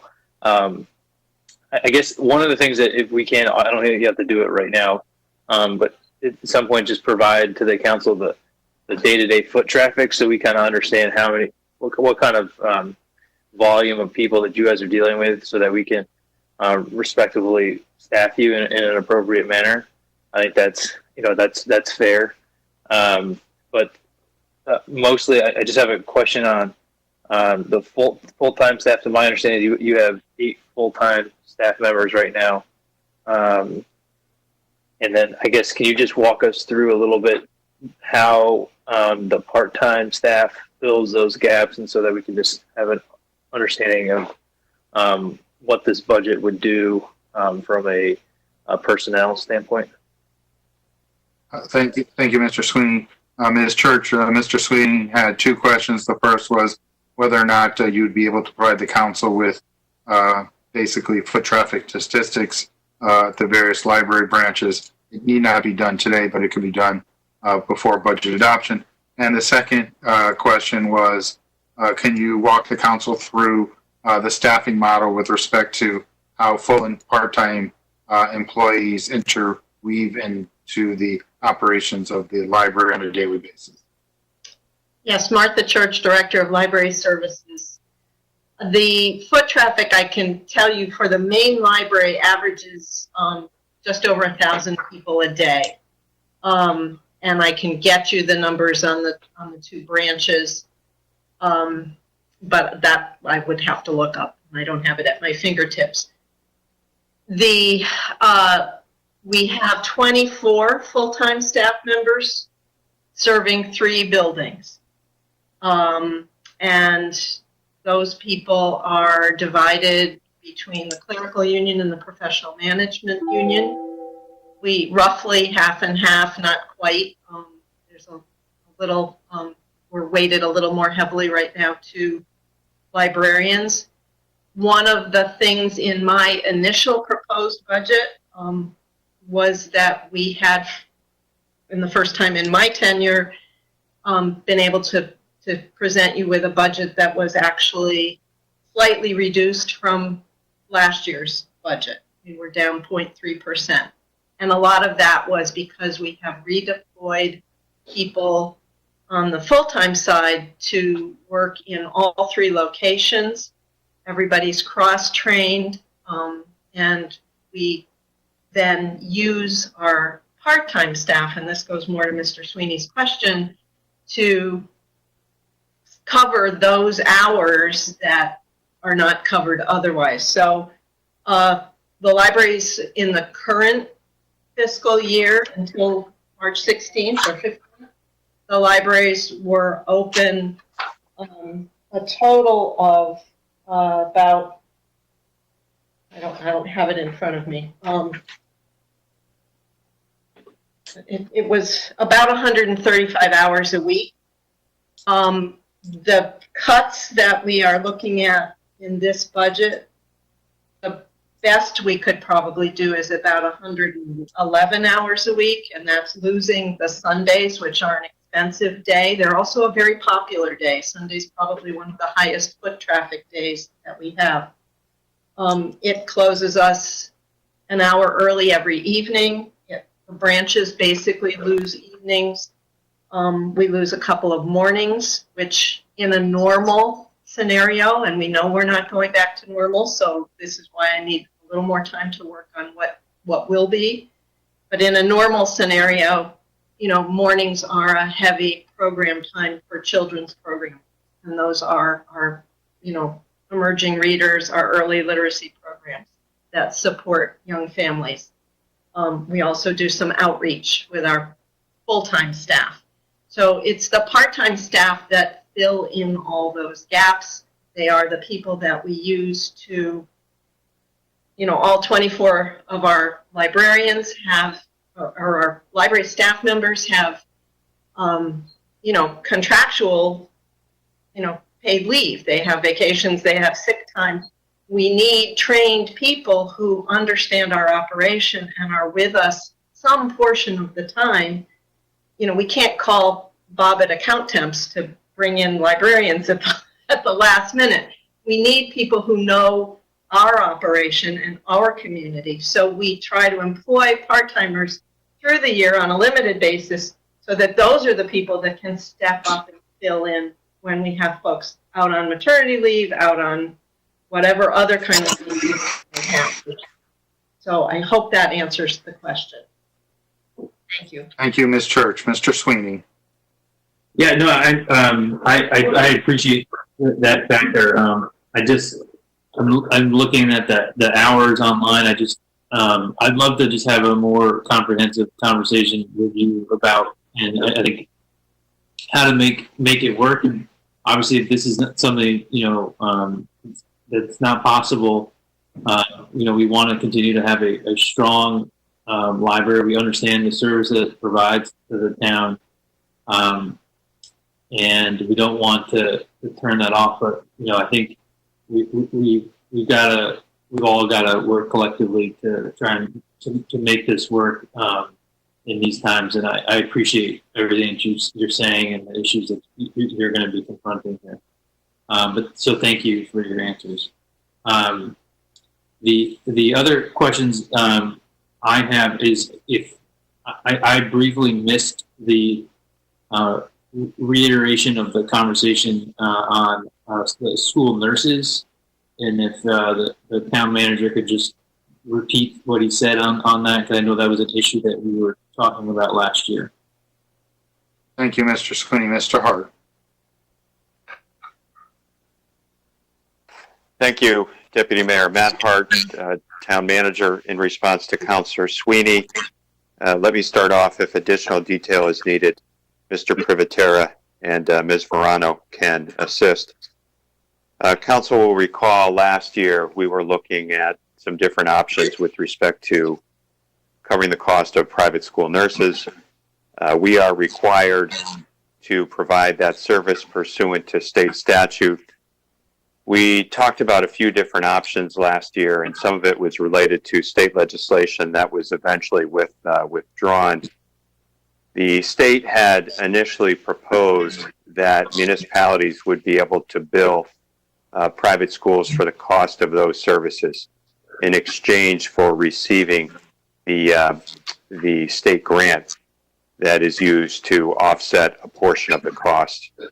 The state eventually withdrew that proposal and reverted back to the prior program in which towns are required to pay a portion of the cost and we received some reimbursement from the state.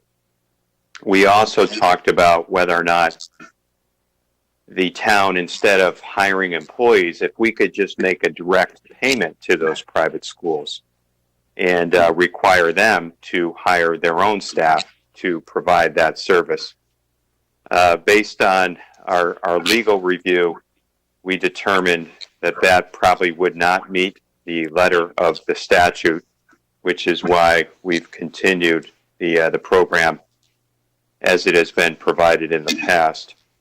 We have made some staffing changes which have lowered costs in a more modest way based on years past. You know, we made a slight reduction in the number of personnel. We've also had some retirements, and we've hired people at a lower rate of pay. So if you compare the cost, just moving to that page, you know, next year we're budgeting approximately $896,000. Back in 1819, we were paying $905,000. So, you know, something of a reduction over the last couple of years.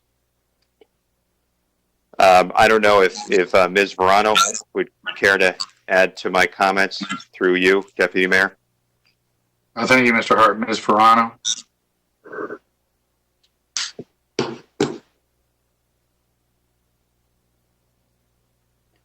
After my legal review, I came to the determination that some of the proposals we were looking at would not meet the statutory requirements for the municipality to provide those services to the non-public schools. Thank you. Thank you, Ms. Verano. Mr. Sweeney, I would just ask if you could just partake in one more question, and if you have further questions, if time permits, we'll come back to you. But do you have one further question you'd like to ask at this particular time? Yes, I just have one last question. What I guess question is for Helen. Thank you for all your effort in putting together this budget. I know this is really difficult on your department, and we appreciate the work that you're putting into this. I do have a question in regards to golf in West Hartford. I know that there are other municipalities that have opened up their golf courses. You know, I have no position on it one way or another, but it seems as if all of the golf courses that are open right now are, you know, are doing very well.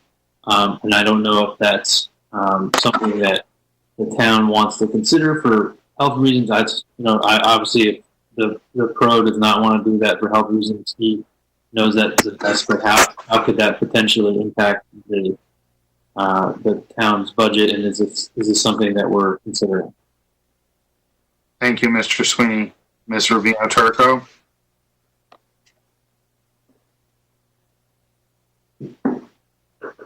Services to answer Liam Sweeney through you. The safety of our community, the health of our community is paramount. That includes our staff, and it includes the patrons at the golf course.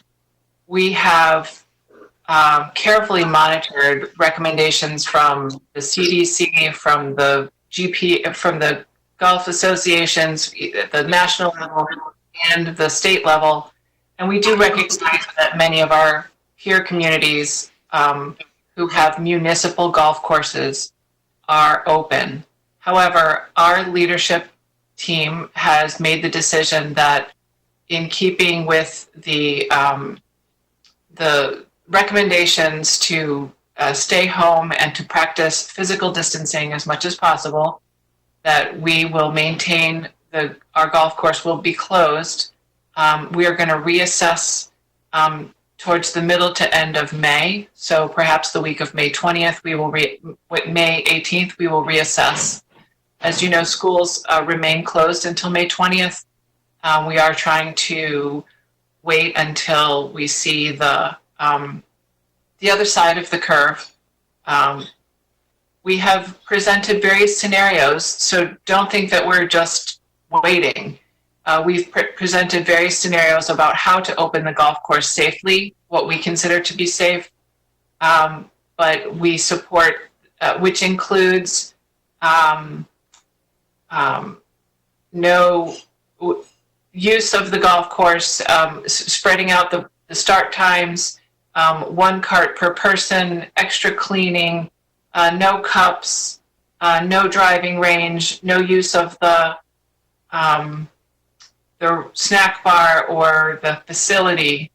We would open up the restroom that's in the middle of the course. But we support this, the mayor and the town manager and the executive team's decision to remain closed for the time being. So this is not a recommendation or a request that's being made from the golf pro.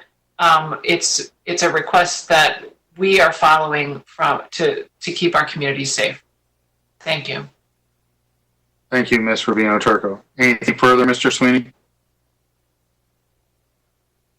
The question was also, there was a financial piece of that. What is the financial implications, the opening and closing of it? Ms. Rubino Turco? The financial implications are, of course, significant. We are in the process of returning the anyone that requests a refund for their season ticket. We're refunding minus the amount that they've used. This was an unusual year, not just because of coronavirus, but because we opened the golf course in March. And so people had 3 weeks of golf before we had to shut it down. So there was some golf played, and that made the closure that much more difficult. But certainly we are seeing an impact, not just from no golf being played, but also from the restaurant being closed. So we continue to monitor it, and as soon as it is safe to reopen, we hope that the mayor and the town manager and the executive team, that includes the health district and the police chief, will agree to reopen the golf course in a safe manner as soon as it's ready. Thank you, Ms. Rubino Turco. Perhaps we can get some financial data sent to the town council with respect to the amount of dollars that will be foregone. With that said, we'll move on to Mr. Gold. Thank you, Mr. Davidoff.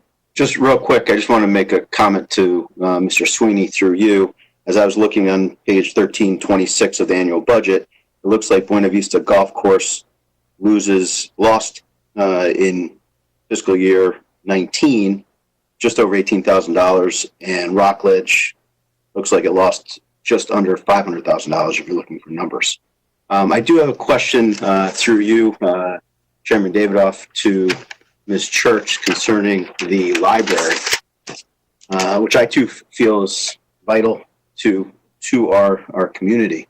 You had mentioned that there was an increase in usage through over the years. As I was looking through the numbers from 2015 to 2019, the library visitors decreased from 470,000 down to 448,000. The website visitors decreased from 391,000 thereabouts to 308,000. I looked at the computer sessions; those actually decreased as well from 58,000 to 46,000. And you had indicated that the Wi-Fi numbers were up. That's on page 14.6 of the budget.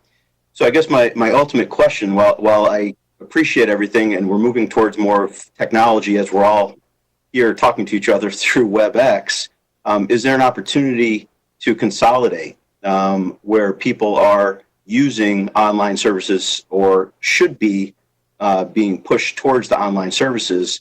Is there more of a consolidation in your mind that might work for our town, considering these numbers, as I'm sure, as we see in the annual budget, are actually going down? Thank you, Mr. Gold. Ms. Church? Yes, Martha Church, Director of Library Services. It's a good question, Mr. Gold. The numbers in terms of, and that's a nationwide trend, when you look at the state numbers for all libraries in Connecticut and when you look at libraries nationally, all of those numbers are reflective of the same trend that libraries have seen.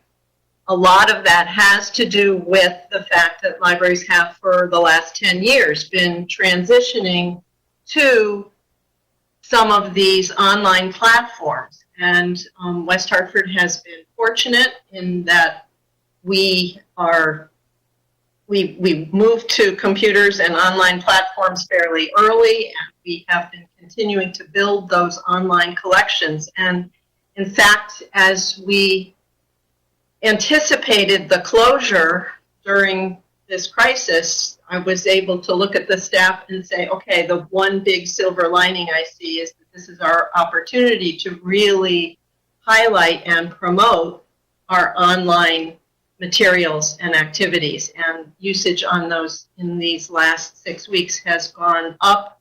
We've seen over 200, close to 300 people sign up for library cards who've never had them before, and we just are seeing an increase in usage in a lot of our online, not only the downloadable materials, but the research databases, all of those products, the things where people can take an online class. It's in the, sometimes in the the percentage increases in the hundreds. We have a children's database that had something like a 500% increase in usage in the last 2 weeks of March, as opposed to the first 2 weeks of March and the previous times. So moving to those online platforms has been something that's been in process all along, and we would obviously hope to continue that, because as we have trained people to use those resources that way, we want to keep that up. All of that said, it still leaves out this significant portion of the community, and this can be seniors who, as I think Ms. Turco talked about this at one point, that in terms of the senior centers, they are not necessarily tech savvy. We see them every January on a regular basis where, the grandkids have given them a wonderful device to use, and they are on our doorstep very shortly thereafter, suffering intense frustration because they cannot make the thing work. So that's a lot of what we do. And the people who don't have Wi-Fi in their homes, we just started to circulate Wi-Fi hotspots just in probably January, I think, for a 2-week period, so that people could have Wi-Fi at home, so kids could do homework, so people could have access to the internet in their homes. Sometimes people have a computer but no Wi-Fi access. So we've been looking at all of those things all along, but it still doesn't take away from the fact that the buildings, when they can, when it's appropriate to do so, they need to be open. There is a social component to libraries that cannot be understated. We are a place where people come to meet others, to discuss with others, to share ideas, to have an open forums for discussion, and where the actual foot traffic might go down, we see an enormous increase in the people who are accessing our actual in-person programs. So that's my answer to that. Thank you, Ms. Church. Mr. Gold, anything further? Thank you for that, and I appreciate your thoughts concerning the brick and mortar. But I think it begs the question, with everything going on, and collective thoughts of people together, maybe having one centralized location might make more sense. But Mr. Davidoff, through you, I do have a question for Mr. Privatera. And you talked about bus routes. The contractual for private schools and parochial schools, and that area and arena. And something rung in my head concerning a conversation the other day with Board of Education, Mr. Moore, that he consolidated bus routes. Is that something that can be addressed on this side as well, relative to the private school bus routes, as there was one that clearly was added for later in the evening, but it seemed to me that Mr. Moore was able to consolidate 3 routes, saved a considerable amount of money, and maybe we have that opportunity here as well. Thank you, Mr. Gold. Mr. Privatero. Thank you, Deputy Mayor.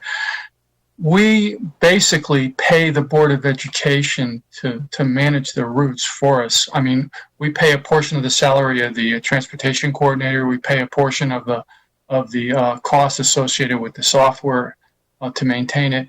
We do not set the routes ourselves. The routes are set by the Board of Education.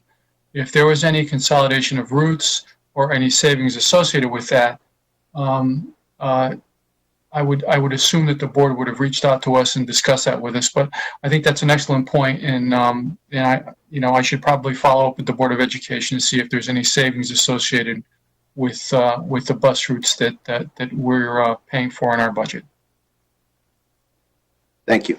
Thank you, Mr. Privatero. Mr. Gold, any further comments or questions? I do have one last. I didn't want to leave anybody out, so Ms. Rubino Turco, I do have a question for you. Relative to what you were talking about, contingencies and a contingency plan for not having the pools open, which seems inevitable at this point from what I'm gathering and what I'm reading. Can you expand a little bit more on the contingencies? I mean, are you going to have kids? I recall going to Park and Rec at elementary school, and there were two college kids that told us to go play kickball or go play capture the flag on the field as alternatives. If you can expand a little bit more on those types of contingencies, I'd appreciate it. Thank you, Mr. Gold. Ms. Rubino Turco. Thank you for the question, Mr. Gold. This is Helen Rubino Turco, Director of Leisure Services and Social Services. We have 2 high school and middle school teachers who come up with the programming for our most popular summer camp. We also run a camp at Veterans Skating Rink. We call it the BV Camp. We also have camps at Elmwood Community Center and at Westmore Park. So if we just talk about the camps that are in our parks, we utilize the talent of the camp counselors, and we hire a lot of college kids to be our camp counselors that have many talents. And so we also look to them for, what are you good at? What do you like to share? And would you like to lead a session in soccer or in lacrosse or in some sport or in some chess, something that they're passionate about, because we want to utilize the talent of the staff that we have. If we didn't have swimming pools, so every camp, as I said, camp registration involves a swimming lesson, then they change and they go into their regular camp, and then after lunch they go swim during the regular swim. So that would really change the way we are creative. So we could bus people to the skating rink, for example. We could take 30 kids to the skating rink and then come back and take 30 other kids to the skating rink at a different time of day. We could go to places that are in West Hartford for field trips rather than going someplace further afield to save money. Typically, there is one field trip per week. Sometimes it's to a bowling alley, sometimes it's to a rock climbing place. So, we pick those kinds of activities. But I think in the other camps, they're less affected because they'll more or less run the way they typically run. So the camps that are most impacted are the ones that involve the swimming pools. Does that answer your question? Thank you, Ms. Rubino Turco. Mr. Gold, any further comments or questions? Yes, thank you. I'm all set. Thank you. Thank you, Mr. Gold. Ms. Kerrigan. Thank you. Through you, Deputy Mayor Davidoff.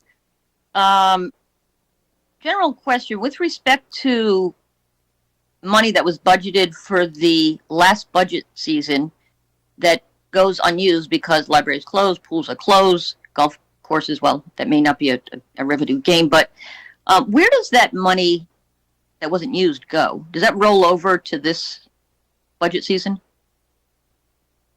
Thank you, Ms. Kerrigan. Mr. Privatero. Yes, it does not roll over. What we did last year, we took a good portion of that money, roughly $950,000. We put it into the debt service fund, so we mitigate the increase in debt service that we're projecting next year. We took another chunk of that money and we put it in the utility services fund. We took a significant portion of that money and we put it into the CNRE fund, to mitigate any future expenses. And then we left a portion available for fund balance. We also were able to purchase a significant number of vehicles at the end of last year that we couldn't purchase in the year until we were certain we had a surplus. So I guess indirectly, since the general fund is not budgeting any CNRE, it's all coming from CNRE fund balance. I guess you could say that we're using that money to reduce the tax impact on next year, because it is in CNRE and we're not asking for any contribution from the general fund, and it is being used to reduce our debt service payment next year as well. Thank you. Thank you, Mr. Privatero. Ms. Kerrigan, any further questions or comments? Thank you. Through you, Deputy Mayor Davidoff. I'm struggling with a $740,000 increase for Public Works, and I have to apologize because when this was being explained earlier, I had intermittent service, so I apologize for that. And I know a great deal of that has to do with the cost of recycling, so I'd like a little bit more explanation of that. We hired an individual to educate residents about recycling.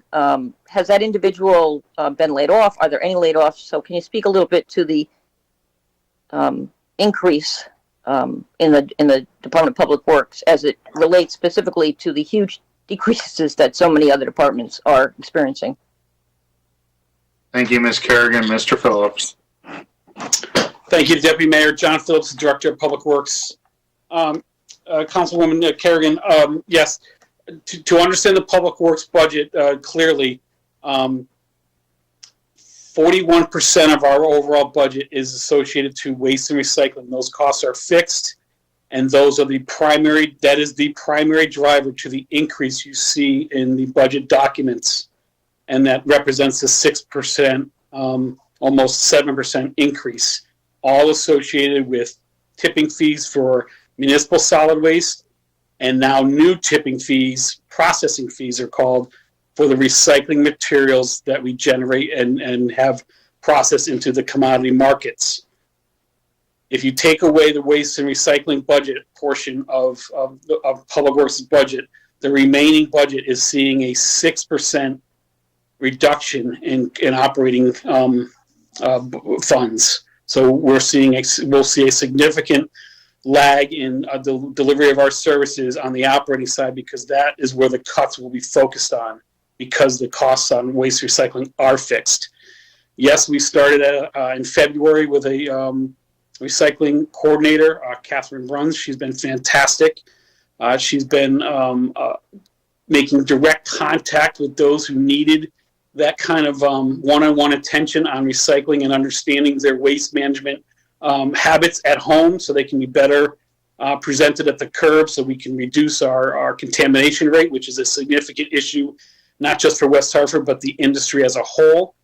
She is using all social media platforms at her disposal, Instagram, Facebook, tweets, and we're seeing very good numbers increasing month over month as far as hits to those social media outlets. We have been in contact and put regular additions into WeHod.com, which, as we all know, has a fantastic readership for West Hartford. A lot of West Hartford residents turn to WeHod.com for their local news and information.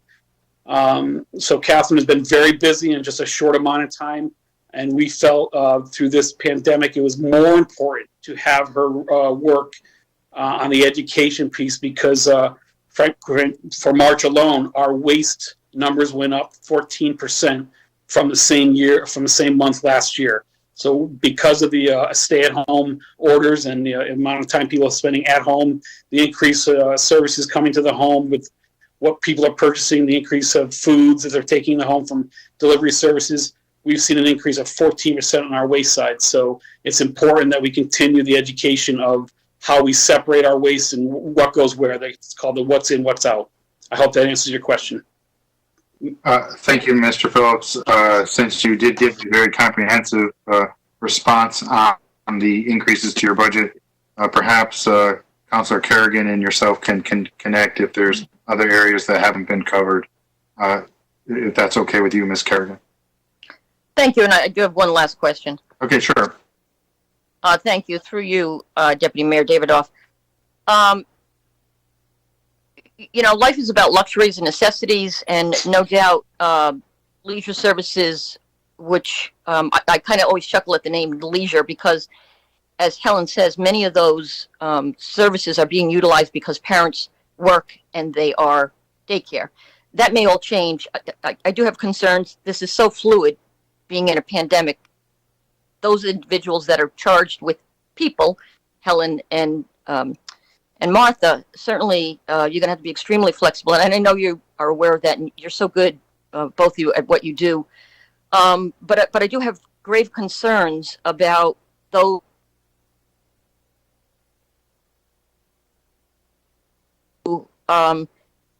With such. If you repeat that, Councilor Kerrigan, you sort of went out. We didn't catch what you had to say there. Yeah, I apologize. The service here is intermittent. What type of reassurance can we have that those that need the service most, not the individual who belongs to a book club and enjoys taking books out of the library because they can also afford it, but those individuals that rely on the library and social services as a lifeline, quite frankly, how can we be assured that these drastic cuts are not going to have them drowned? On a good day, filling potholes and groomed fields and fields with lines on it are important, but all of that changes.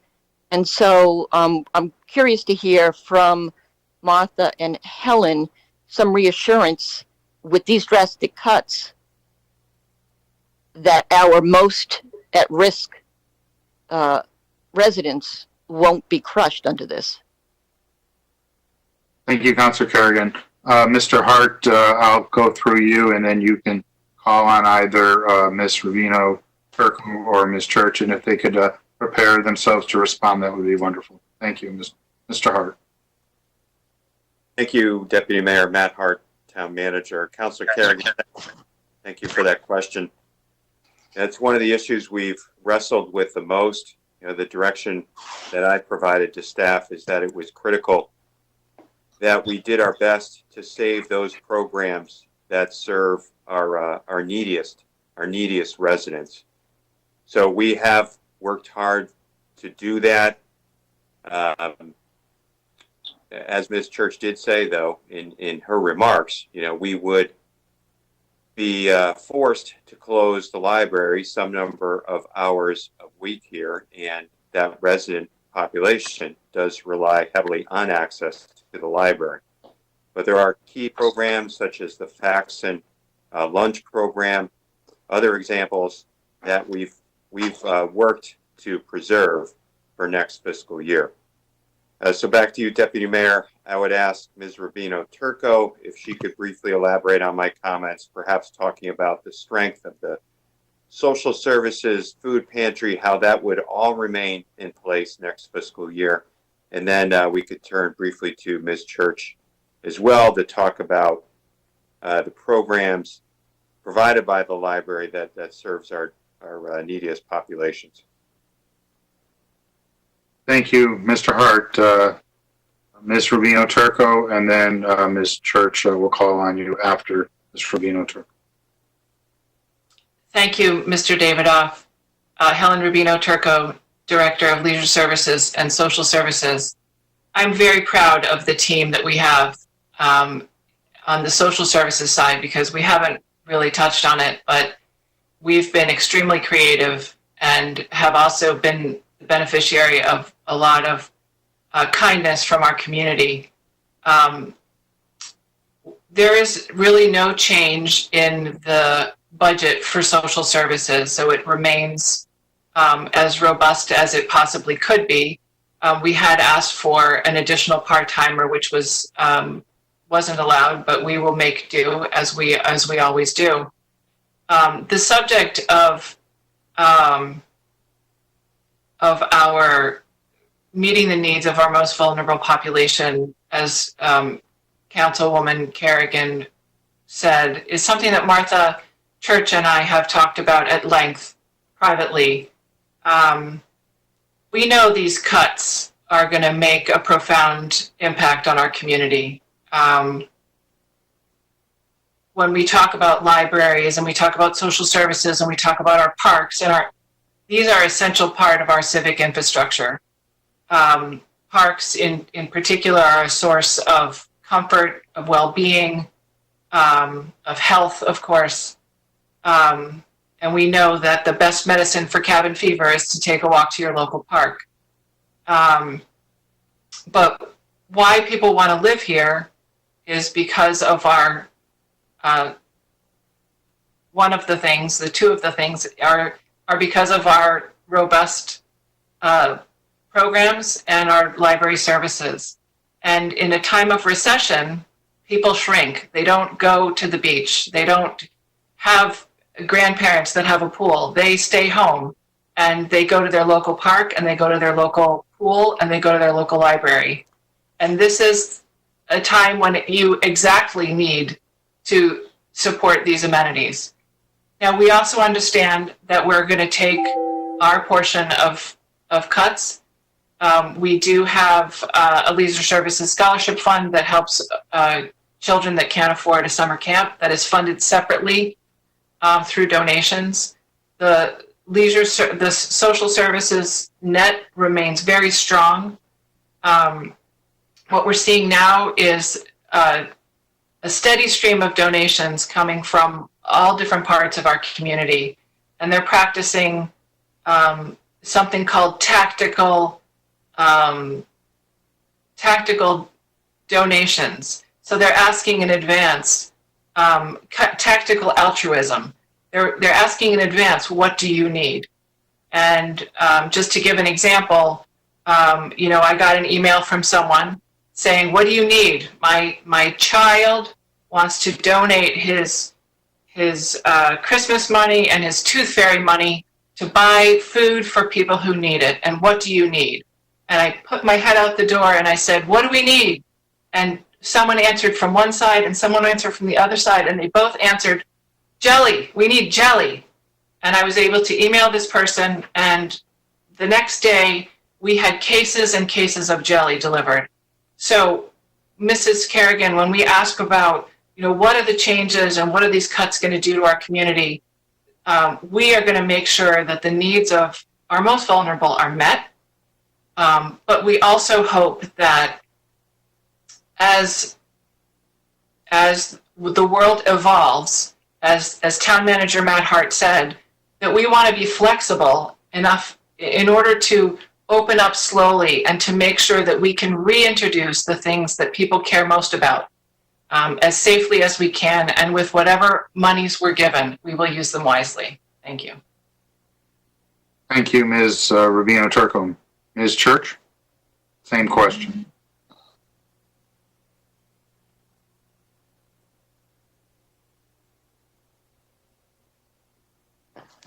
We can't hear her.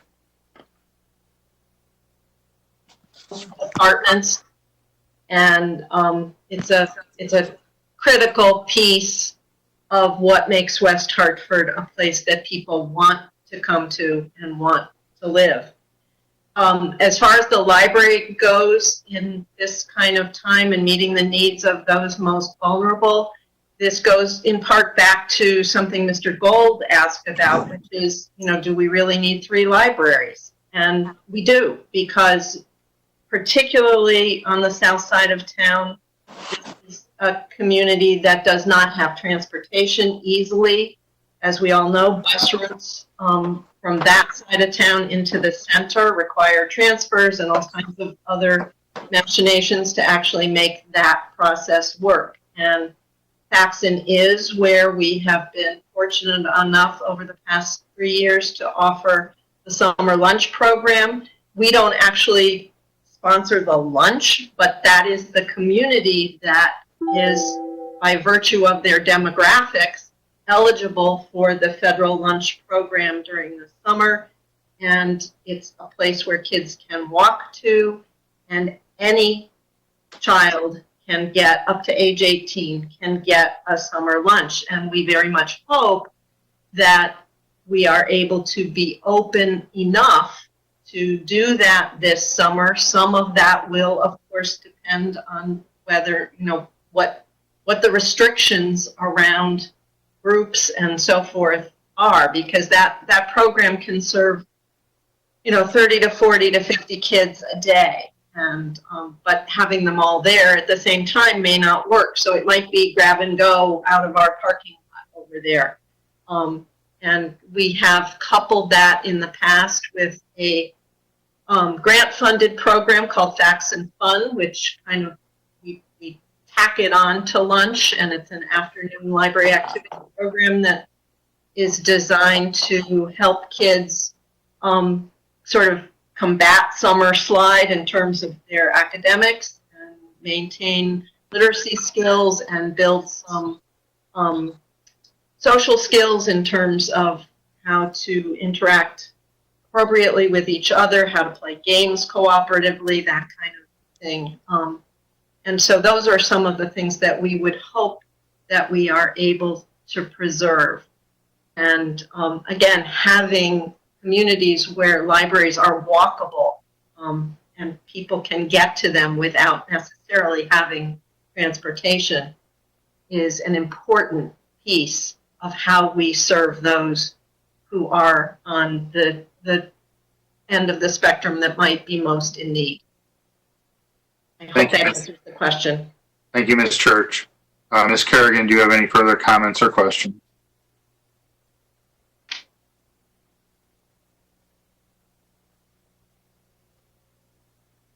Ms. Kerrigan, do you have any further comments or questions? Mr. Williams. Thank you, Mr. Davidoff. Everyone's been thorough tonight. Appreciate everyone's time. I don't have further questions beyond what's been asked about this portion of the budget. Thank you, Mr. Williams. Mr. Winograd. I'm inspired by Councilman Williams' words, so I will agree with him wholeheartedly. Thank you very much for the presentations. I really do appreciate them, and obviously there'll be a lot more discussion about all these aspects of the budget, particularly the library. I think we really do need to look at it very closely, but I don't have any questions right now. Thank you. Thank you, Mr. Winograd. Ms. Blanks. Thank you. Through you, Deputy Mayor. Unlike Councilor Williams and Councilor Winograd, I have a few questions, and I will be mindful of my 10 minutes. Thank you to the directors, Mrs. Rubino Turco, Mrs. Church, as well as Mr. Phillips. I will be brief. I do just have a few questions, and I'll start with Mrs. Rubino Turco through you, Deputy Mayor. My question around the plans for the summer camps, since pools will be closed. My question is, as you look at your contingency plan in terms of planning the number of campers, whether it's 10 or what have you, the first question I have for you, because I heard you say you may have to do temperatures or assess the state of their being, so to speak. Does Leisure Services employ clinical staff, be it LPN, RN? How would that work? Or would staff or campers be trained on how to do some of these things in your anticipation of scheduling the camps? That's my first question. Thank you, Ms. Blanks. Ms. Rubino Turco. Thank you. Helen Rubino, Turco, Director of Leisure Services and Social Services. Thank you, Mrs. Anderson, Blanks, for the question. We do not, by as a rule, have a nurse on staff. We do have one camp where we do have nurses on staff. That's our special needs camp. So we can look at training other people to take temperatures if that's necessary. Again, we're looking at a couple of different pieces of information that have come in very recently, and we're also in touch daily through the network with all of the Recreation and Parks Association professionals in the state. So we are waiting for time to evolve, and we're making plans of various scenarios. One of those scenarios is that we would have to take temperature, so we would need to invest in thermometers that you can scan over someone's infrared, where you can scan over their brow and get a temperature reading without even touching them. These, if we made an investment into these, for example, we would put this through our COVID infrastructure that we have now, and we would request, we need 40 or 30 or 20 thermometers. And then maybe these could be used in the schools if the schools have to go. Like, so we could use them in the summer, and then we can give them to school districts so we can save money if they have to invest in something like this. So it may not be necessary, but at least we would have an idea of what model would we want, how much would it cost, and we will have all of that data. We're also looking at a report that is in today's Washington Post that is reporting on what the CDC is coming down with for recommendations for summer camps. And it is lengthy, and I barely touched the surface of it, but I immediately sent it to the health district and to Town Manager Hart, because these are the kinds of things that the executive branch, the executive team of our COVID response would be responsible for helping us assess and give us some direction. So we don't know yet what we'll need, but we will have an idea of what we will need. But you don't need to be an RN or even a health professional to know how to learn how to take someone's temperature. And that would be the extent of what the screening perhaps would be. Does that answer your question? Thank you, Ms. Rubino Turco. Ms. Blanks. Through you, Deputy Mayor Davidoff.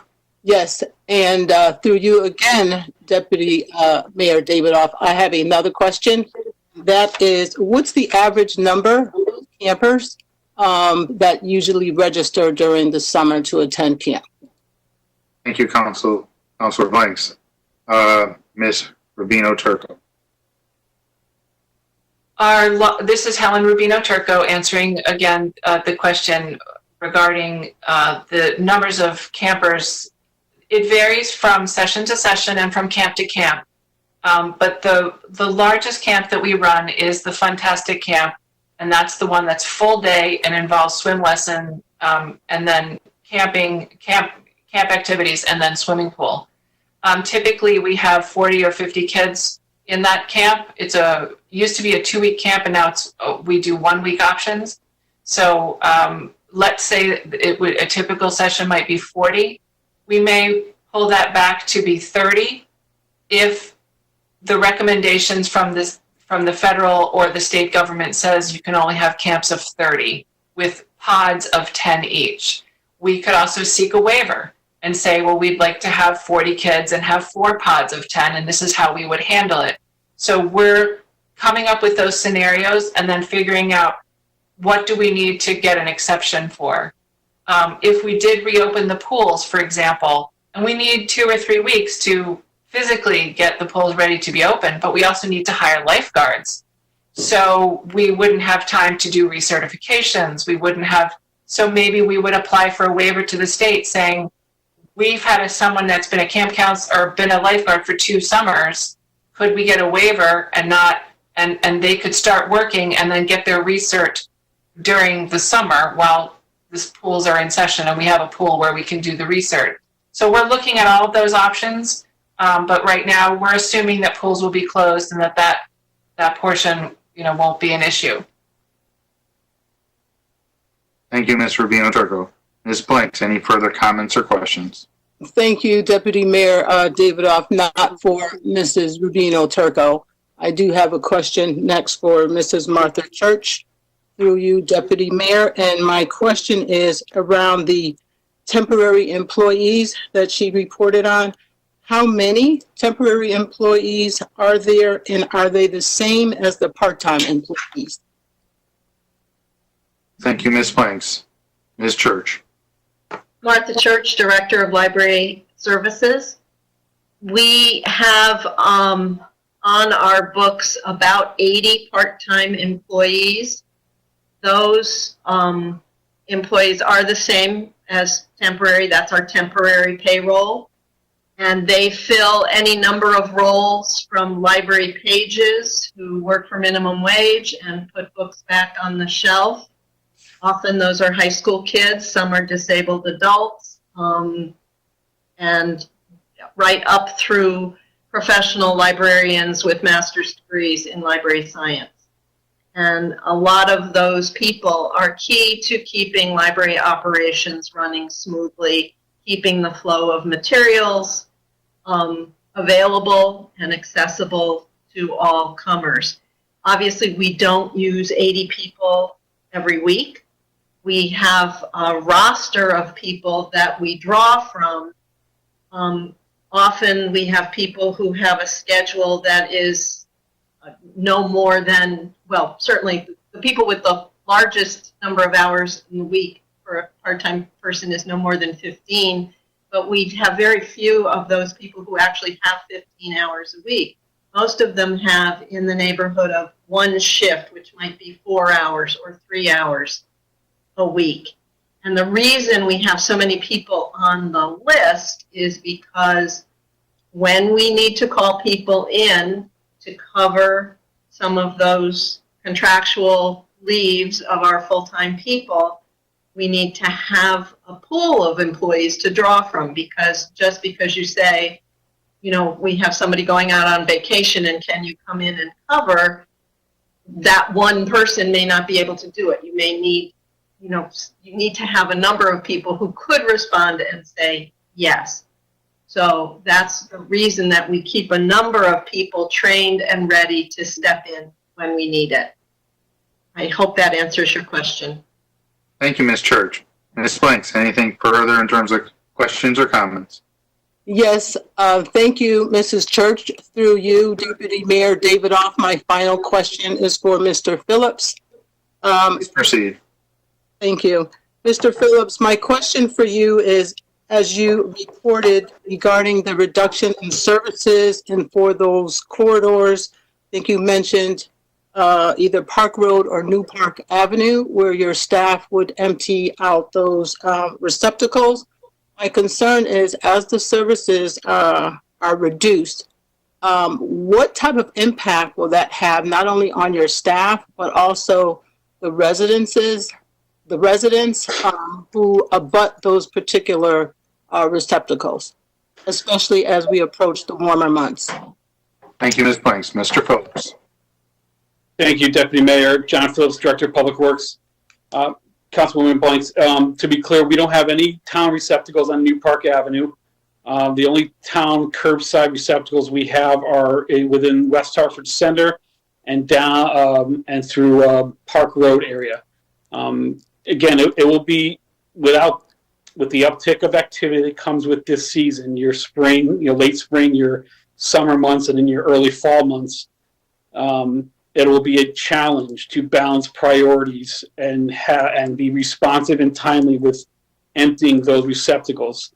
Fortunately, we did deploy a few years with council support a number of solar-powered compacting trash receptacles. That should support the program, and we shouldn't see any change in service with those units deployed. The biggest impact would be on the receptacles that are located in our larger parks, our main parks, where there obviously debris is collected at our receptacles and they need to be emptied out periodically. We will struggle with only having a full-time labor workforce to accommodate all of our maintenance responsibilities, A to Z, throughout the entire park maintenance system. I hope that answers your question. Thank you, Mr. Phillips. Ms. Blanks, anything further? Thank you, Deputy Mayor Davidoff, and to everybody for your responses. I appreciate it. Thank you, Ms. Blanks. Madam Mayor? Mayor Sherry Cantor, thank you, Deputy Mayor. It is really nice to have you in this meeting. I appreciate all of your, it's very, very well run. And thank you all for the support that you provided to make it happen. This is not an easy format, and I can understand. So I really appreciate it. I also want to thank the directors. This is really, really hard. I know because I've been around a long time what this all means to the level of service that our community is so used to. And do not think that cuts will not be felt. They will, and we will hear about it. But we have to do what we have to do.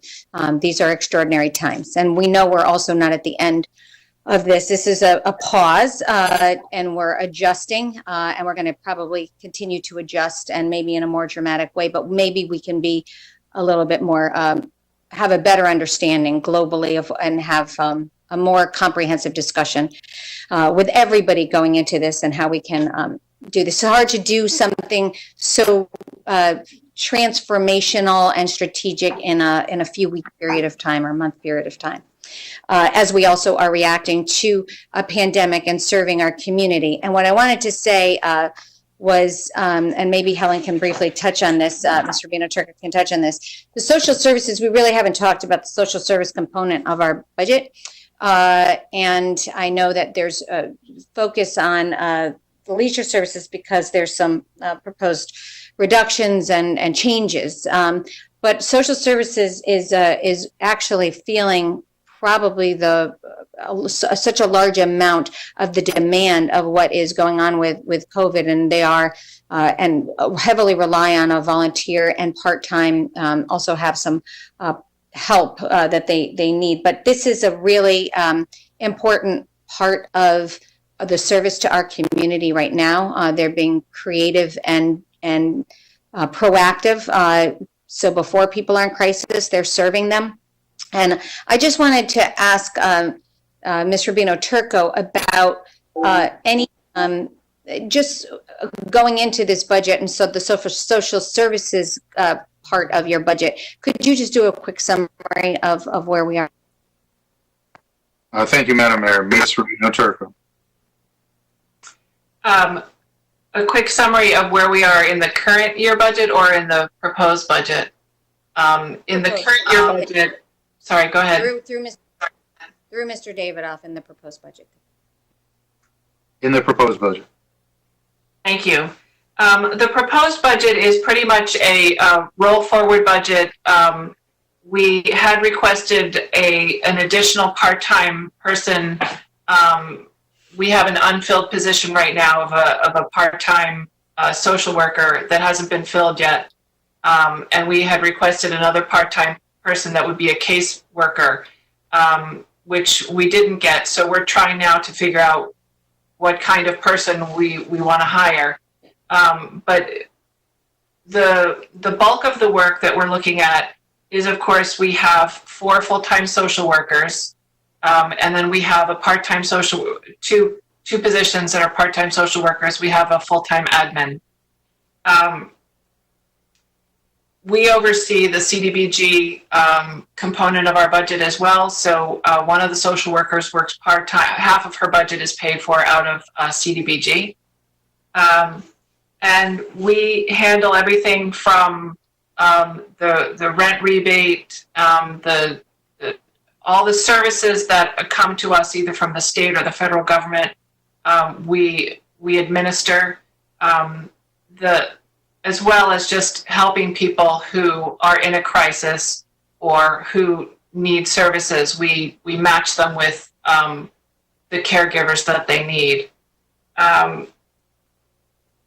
We also oversee the Youth Service Bureau, so that's a large part of the operating budget of social services. So we outsource our Youth Service Bureau to the Bridge Family Services, and this is a contract that we monitor and tweak every year. One of the changes that you'll see in the social services budget, if you're looking at the case management on page 13-5, you will see there's a reduction in contractual services. That is a Youth Service Bureau grant that used to, you'll also see it, the companion to that amount of money is in the summary of revenues at the top of the page. So the Youth Service Bureau we used to apply and get the grant, and then we would pass it through to the Youth Service Bureau. But now they are applying directly, and the funding is going straight to them. So that came out of our budget. So in effect, even though it says that our budget is going down, it really isn't. It's just sort of a regular budget. The volume of work continues to go up, and it will go up, as you can imagine, because of the change in the economy. We also have the community partnerships area, which a lot of people just think is part of social services, which is fine. And that is the team that runs the food pantry, the volunteer services, the Hillcrest Area Neighborhood Outreach Center on Hillcrest Avenue, and also the other programs that we do to support needy families, and the Town That Cares Fund.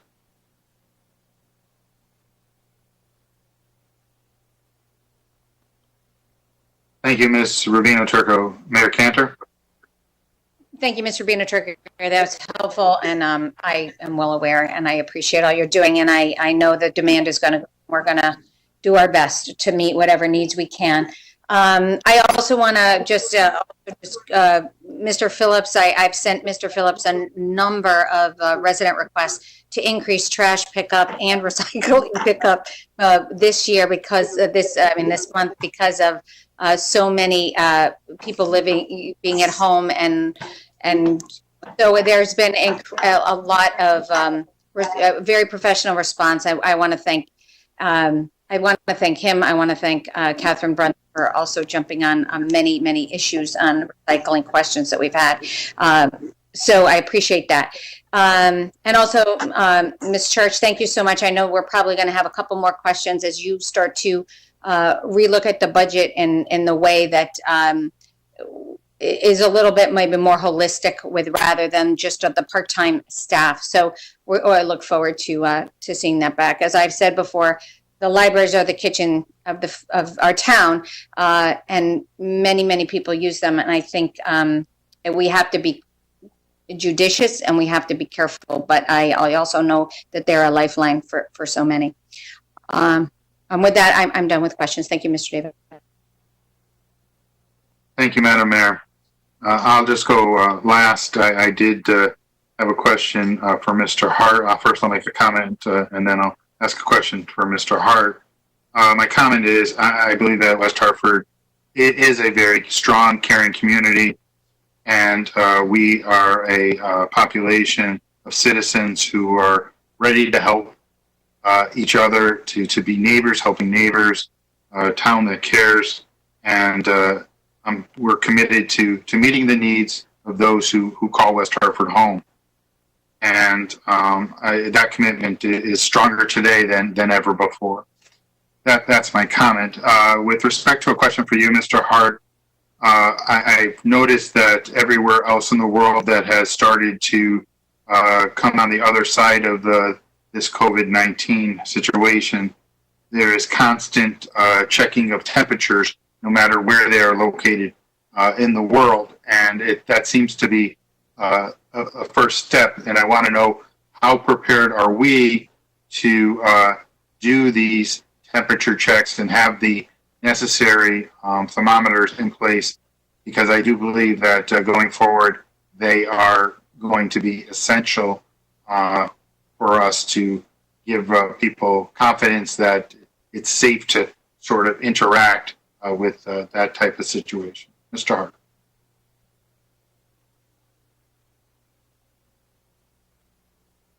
Thank you, Deputy Mayor. Matt Hart, Town Manager. A very, very good question. And it's something we're working on now. Our incident command structure is transitioning to a recovery mode. And one of the sections we will be setting up relates to how we will conduct municipal operations in the future. We do anticipate we're going to have to check temperatures on a daily basis, probably for employees, as well as for residents coming in our buildings. We're also looking at plans to control access in a much tighter fashion, utilizing the town hall, for example. When the town hall is open, residents can access the building through any number of doors. We've been looking to reduce that over time for security reasons, but we could have dozens of people in here, perhaps more. So we are talking about centralized reception areas, for a period of time in order to work through the pandemic. And what type of equipment will we need to check temperatures? Will we be doing the hand wanding, as Ms. Rubino Turco talked about earlier, or will it be more of a stationary portal that folks will need to walk through? Right now, we really only have the capacity to check temperatures at our public safety stations.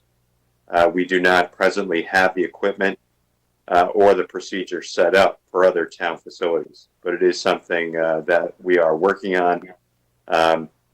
And I think I've mentioned repeatedly, we expect we're going to need to purchase some equipment and make modifications to our buildings to be able to reopen in a safe manner, and that would include those temperature checks.